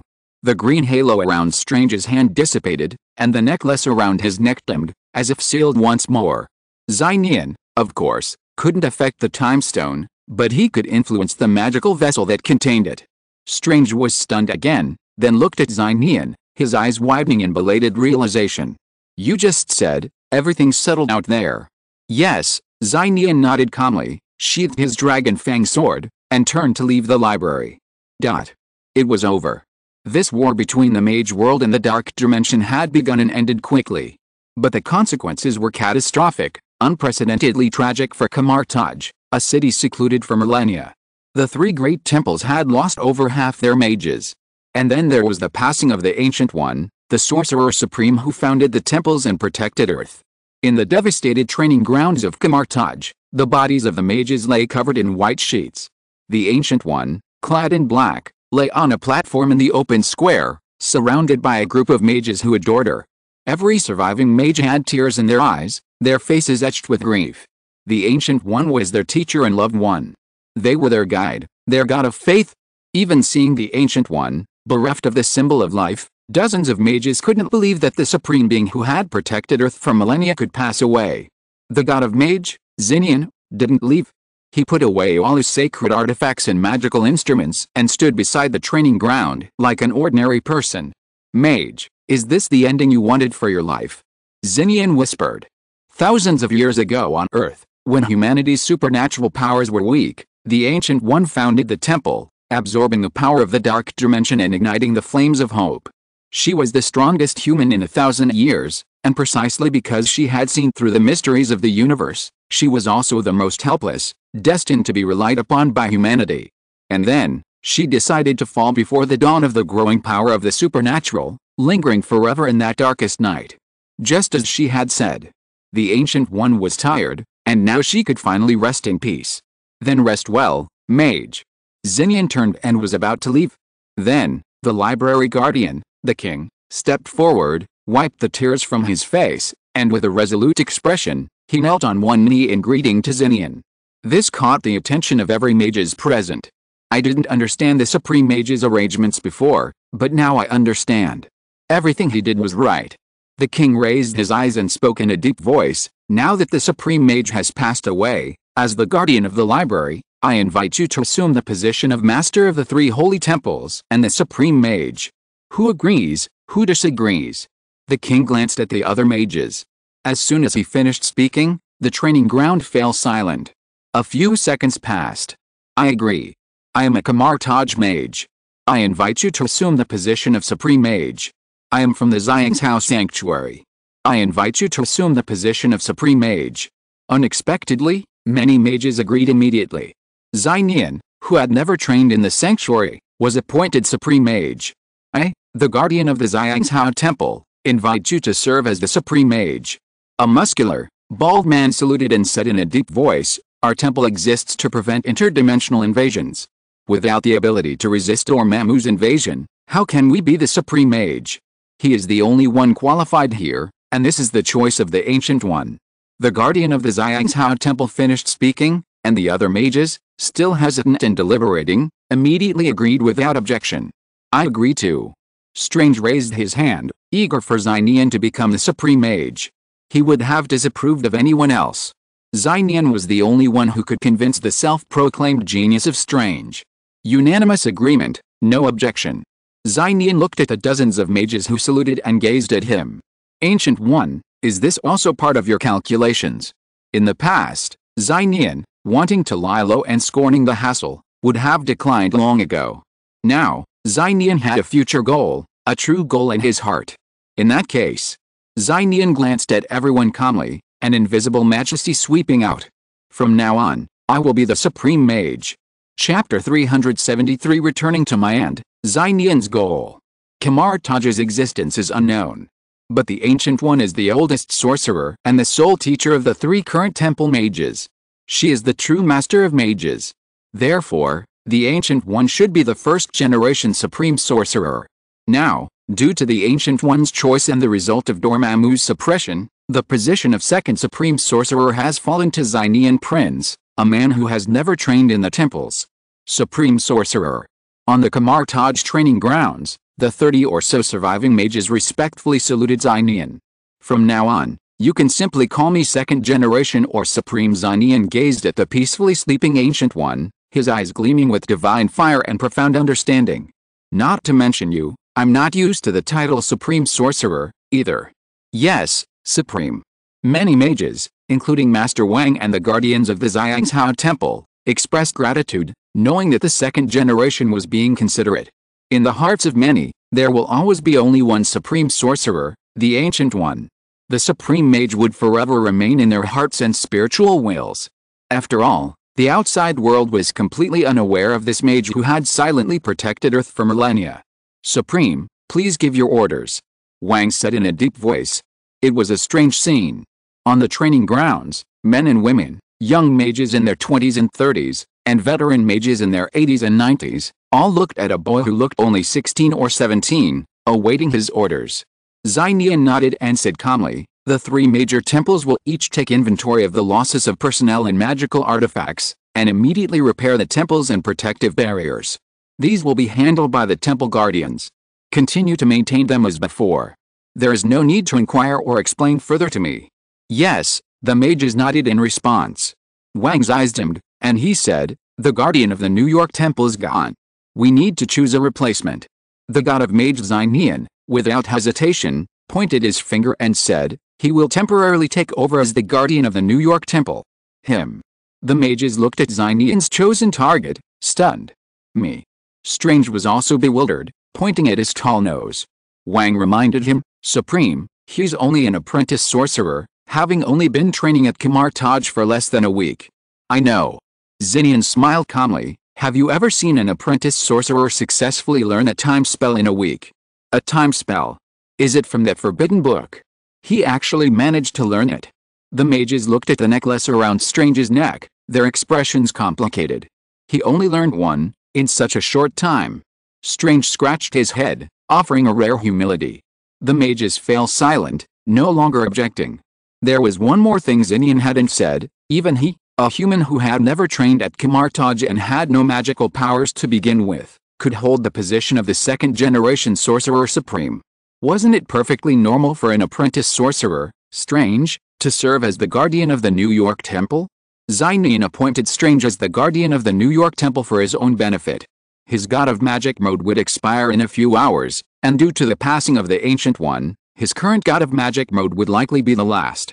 There would be no more god of magic after this, just like the Trinity mode triggered by consuming the mother box of Apocalypse, a fleeting phenomenon. By then, he, the second-generation supreme, would truly be nothing more than an ordinary person without any magical power. Therefore, Nian chose Dr. Strange, someone he knew well, as the guardian of the New York temple. Strange could handle future matters concerning the mage directly. "King, you will be the guardian of Taj," Nian continued. "Ah, guardian of Taj." The king was stunned. Previously, of the three great temples, Taj, with the Ancient One in charge, had no guardian, only the guardian of the library. Nian had a reason already, a reasoned explanation: "I need to keep a close eye on Dormammu's movements. Besides, I don't know much about Taj, so as the guardian, you're the most suitable person to take over and coordinate everything here." It made sense. If Dormammu knew, he'd surely say, "Have you ever paid attention to me?" The king hesitated, then replied, "All right, I'll take it for now." He added, "But if anything happens in the future, I'll still need your help." Nian nodded. With that, his newly acquired second supreme was essentially gone. This was Nian's goal. His own magical powers would soon be waning, making it impossible for him to meet the master daily or reside in Taj permanently. He had laid everything out. After bidding farewell to the Ancient One and the deceased master's body, Nian brought Strange to the New York temple. Nian went to the second-floor exhibition room, where the Ancient One had once brought him, and removed a magical cloak of levitation that resembled his own, except it was entirely blue. The blue cloak lacked a sense of its own, yet possessed the ability to fly, floating in the air on its own. It was a replica of the magic levitation cloak. "Here, it's yours." Nian handed it over. "Nian, can I really be the guardian of the New York temple?" Strange hesitated. "Nonsense, you're a genius." Nian waved his hand, and the blue cloak fell over Strange's shoulders. "I'll do my best and won't let you down." Strange's eyes lit up when Nian called him a genius, and he spoke seriously. Nian patted Strange's shoulder. Though Strange was 20 years his senior, he encouraged him like a boss. "Do a good job." Nian needed a trusted confidant, a trusted aide, to help him, the second-generation supreme, manage the three temples. Besides, Strange was indeed a genius, in every way. Nian suspected that even if he hadn't proposed it, Strange would have become the guardian of the temple. The Ancient One's decision to rest at this moment was probably partly due to the discovery of Strange, who could protect the Time Stone. Night. When the news began to report crazily about the strange scenes that happened today in the streets of New York and over Xiang's house, Nian had already returned to his home in Washington and reunited with his aunt and maid. Late that night, after the dead of night, in Wonder Woman's room, as usual, Nian told his aunt about the whole process of today, agreeing to serve as the second-generation Supreme Sorcerer. Diana sat on the bed elegantly and dignifiedly, with her white hair tied up, and her beautiful eyes as bright as stars looked directly at the boy. "What do you think? And, didn't you ask me before?" Nian, who exited the magic god mode and was just an ordinary person, had clear and firm eyes. "Now, 3 years later, after I woke up, what is my inner goal? I finally found the answer now, and I can answer you." Chapter 374 Create an Alliance. 3 years ago, 3 years later. The questions both my aunt and Ancient One had asked were finally answered. Nian's eyes and heart were no longer filled with hesitation, only determination, withstanding the test of Wonder Woman Diana's wise gaze. As for me, I still want to lie flat and live a happy, comfortable life with the ones I love. Nian smiled. I'm convinced that this is my life goal. From childhood to adulthood, it has never wavered. Nian's eyes flickered before he continued, but now I've realized, as long as there are civil unrest on Earth, alien threats, multidimensional invasions, and the rule of death, etc., I will never lie flat. Even if I'm willing to ignore the outside world's desire to lie flat, it requires the sacrifices of you, Gwen, and Kara, because you are true superheroes. Even if I force you to lie flat with me, you wouldn't want to watch the world fall into chaos, right? Nian smiled with relief, finally coming to terms with his past conflicts and entanglements. Diana looked him straight in the eye and asked, "So, what are you going to do?" "I think so." Nian paused, his voice growing stronger, his gaze piercing. "As long as nothing in this world can threaten us anymore, as long as we transcend this dimension, and no one in the world can be considered a villain by us, we can just lie back and live our lives as we please, right?" Diana's beautiful eyes lit up, clearly moved and yearning. "Savior? One-sided dedication, with others questioning me, I can't do that." Nian smiled faintly. "Since you want to do it, then be the master of this world." What did Red Skull call global domination? If he wanted domination, then he would dominate the entire universe, reaching the pinnacle of this dimension. My will is the future of the world. Nian's tone was light and gentle, not a rash thought, but the result of careful consideration, a genuine desire to achieve his goal. As soon as these words were spoken, the three swords hidden in the room, the sword of Vulcan, the sword of Odin, and the dragon's tooth sword, vibrated simultaneously. They too were stirring with desire. No divine sword is content to be ordinary. The young man, who had previously exuded a lazy, sunny aura, seemed to be unsheathed, exuding a sharp aura like the gleam of a sword. Diana's beautiful, intelligent eyes gleamed brightly. After a moment's deliberation, she gently opened her lips and said, "This is difficult, very difficult. I know it's difficult, but I want to try." Nian clenched his fists and responded firmly. If Ancient One were still alive, Nian might have had some concerns about someone he knew. But now, Nian had no concerns at all.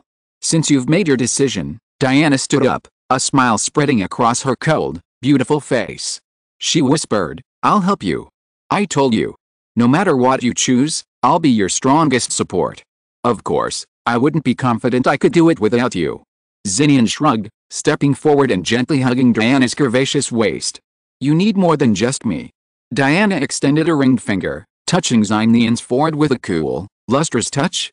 "You need more help to achieve that goal." "You mean?" Nian blinked. Diana said calmly, "You need a team. A mature, strong team, a team that will follow you. Do you have a choice?" Diana and Nian locked eyes. "You are?" Nian asked cheerfully, deliberately asking. "How dare you?" Diana glared, and angrily tapped Nian's forehead with her finger. The next morning, before Nian could leave, his golden-haired childhood sweetheart arrived, carrying 2 large rabbits, rushing to find Nian in a hurry. "Nian, was that you yesterday?" Gwen's jewel-like eyes sparkled, her beautiful eyelashes fluttering, filled with anticipation. Nian knew Gwen had seen the news report on TV, and replied bluntly, "Yes. With Gwen, there was nothing to hide. Tell me the details. Gwen's face flushed with excitement as she embraced Nian's arm, a startling softness that made him feel so comfortable. She was already a graduate student, dressed in a stylish short-sleeved uniform top and a knee-length dress, her long, straight legs clad in shiny black stockings. But when she was with Nian, Gwen still acted like a little girl, especially when faced with the inside story of saving the world. She was a bit of a spoiled brat, a bit of a spoiled child. Childhood sweetheart Gwen, still the same, unchanged. Miss Gwen, would you like something to drink? It wasn't until the maid, Wanda, stepped forward that Gwen realized she'd been overly excited in someone else's home. Even though Miss Diana wasn't there. Gwen, as if struck by lightning, quickly separated herself from Nian's body and adjusted her appearance. Her face flushed, and her head seemed to be steaming. Nian, amused, said, "I'll take Gwen for a walk." Outside, into the vast fields under a clear sky. Gwen breathed a sigh of relief, then, a touch clinging, her fair arms wrapped around Nian's. Their similar spider senses blended in a friendly way. Nian and Gwen discussed yesterday's events. Nian mentioned the invasion of the Dark Wizards and Wanda's disappearance. Gwen's expression shifted to worry.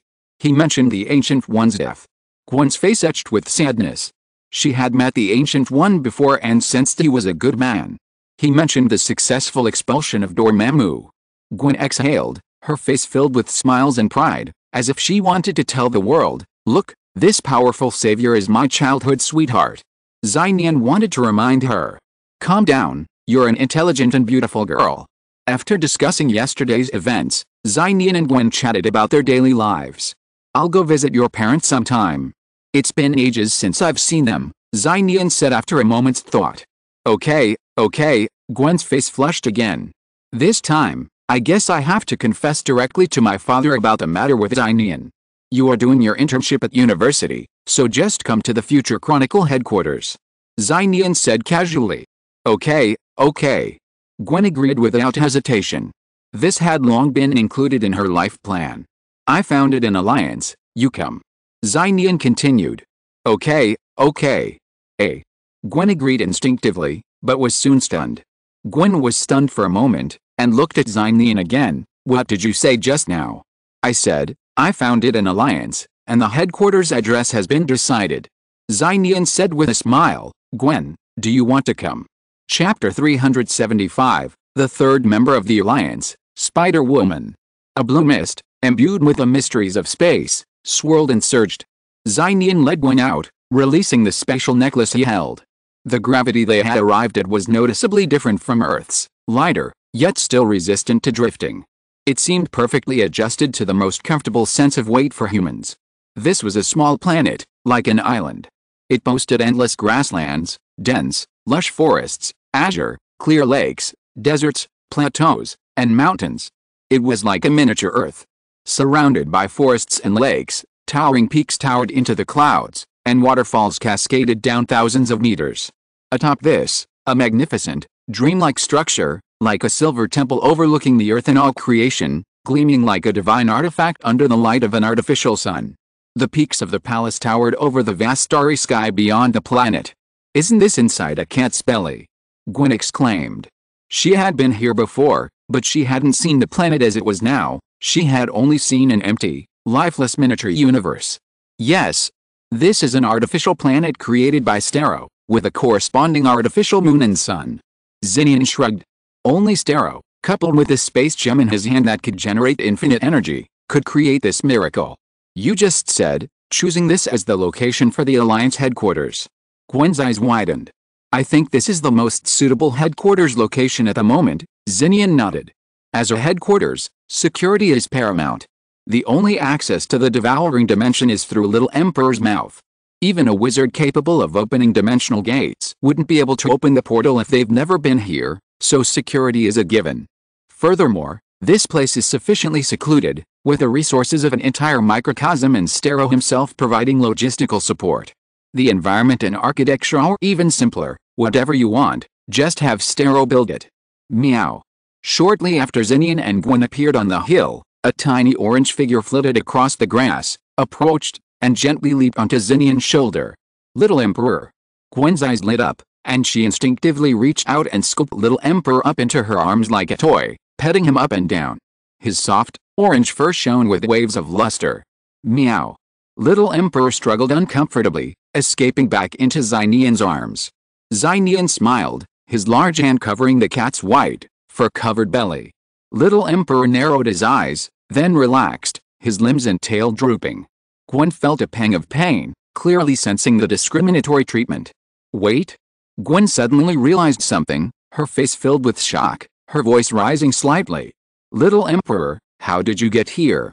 This was the devouring dimension, which could indirectly be considered an independent dimension within Little Emperor's belly. And now, Little Emperor's true form was actually inside her belly? This was a paradox, like the paradox of time. I brought it in with this space necklace artifact, Nian explained, petting him. Gwen realized what this meant. It meant that the devouring dimension would now become a truly independent world. An independent universe with no entrance. Then how do we get back and forth from the outside world? Gwen thought of another question. Before we get back to that. Nian blinked. Answer the previous question first. Need I ask? Gwen clenched her fist and punched Nian. Of course I'm joining. She paused, then asked curiously, by the way, what number of members am I in the alliance now? Including me, I'm the third. Nian reached into his pocket and flicked his thumb, launching a small silver object towards Gwen. Gwen quickly caught it in her hand, then froze for a moment when she saw what was in her palm. It was a ring. A silver ring made of some strange material, intricately engraved with a crown pattern. Hey, hey, hey. Gwen blushed instantly, feeling the ring burning, yet she clutched it tightly. That's a dimensional ring. Wearing it allows the holder to teleport here an unlimited number of times. Activating it again allows them to return to their original location in the outside world, Nian explained. This was a small magical artifact Nian had mass-produced while in his remaining God of Magic mode, using the Ancient One's abilities and methods, materials from Kamartaj, and the power of the space gem. Although Nian hadn't considered forming an alliance at the time, he had already made it, creating a safe house to retreat to at any time, for those around him. The dimensional ring. Like the cloak of levitation and the space necklace, it could be used by ordinary people. Its function was relatively simple, free travel between the devouring dimension and the outside world, limited to the user, without the ability to bring others with him. It could also transport items from the outside world. If it's a magical artifact, why is it in the form of a ring? Gwen muttered, staring intently at Nian. Rings hold great significance for women. Nian replied calmly, I already have the necklace, and the ring is convenient to carry around. If you don't want it, you can give it back to me, Nian teased. Why would I want it back if I gave it to someone else? Gwen snorted proudly, then happily slipped the ring onto her left middle finger. The ring automatically shrunk to fit her finger, like a small silver crown. When the time comes, drop a drop of your own blood on the ring. This way, the ring will be bound to you, and only you can enter through the ring. Nian added. This little setting was naturally something he suddenly thought of when he was making the magic weapon. Nian looked down at the dimensional ring of the same model on his hand, except that it was black in appearance. It was different from other mass-produced dimensional rings. His ring not only has all the functions of the dimensional ring, but can also communicate with other dimensional rings and open up spatial channels to other dimensional rings. This ring is like the main unit, and the other rings are extensions, forming the ring holder into a whole, a closely connected whole. Remember to keep one of your rings.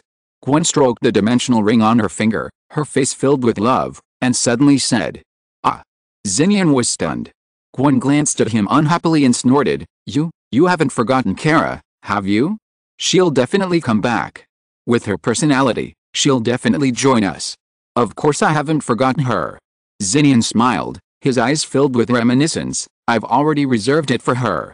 Supergirl Kara, that was one of the first members he thought of when he decided to create the alliance.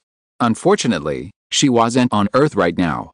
What Nian didn't expect was that Kara and Gwen had an even better relationship than he'd imagined. Was it because of that time? Nian couldn't help but wonder. Gwen blushed and looked away. That was their lost youth. End of this chapter. Thank you so much for reading until the end. Don't forget to give it a like. Looking for more exclusive content and immediate access? Subscribe to our Patreon. Remember, every like, subscription or donation encourages us to continue. Thank you all. See you in the next video.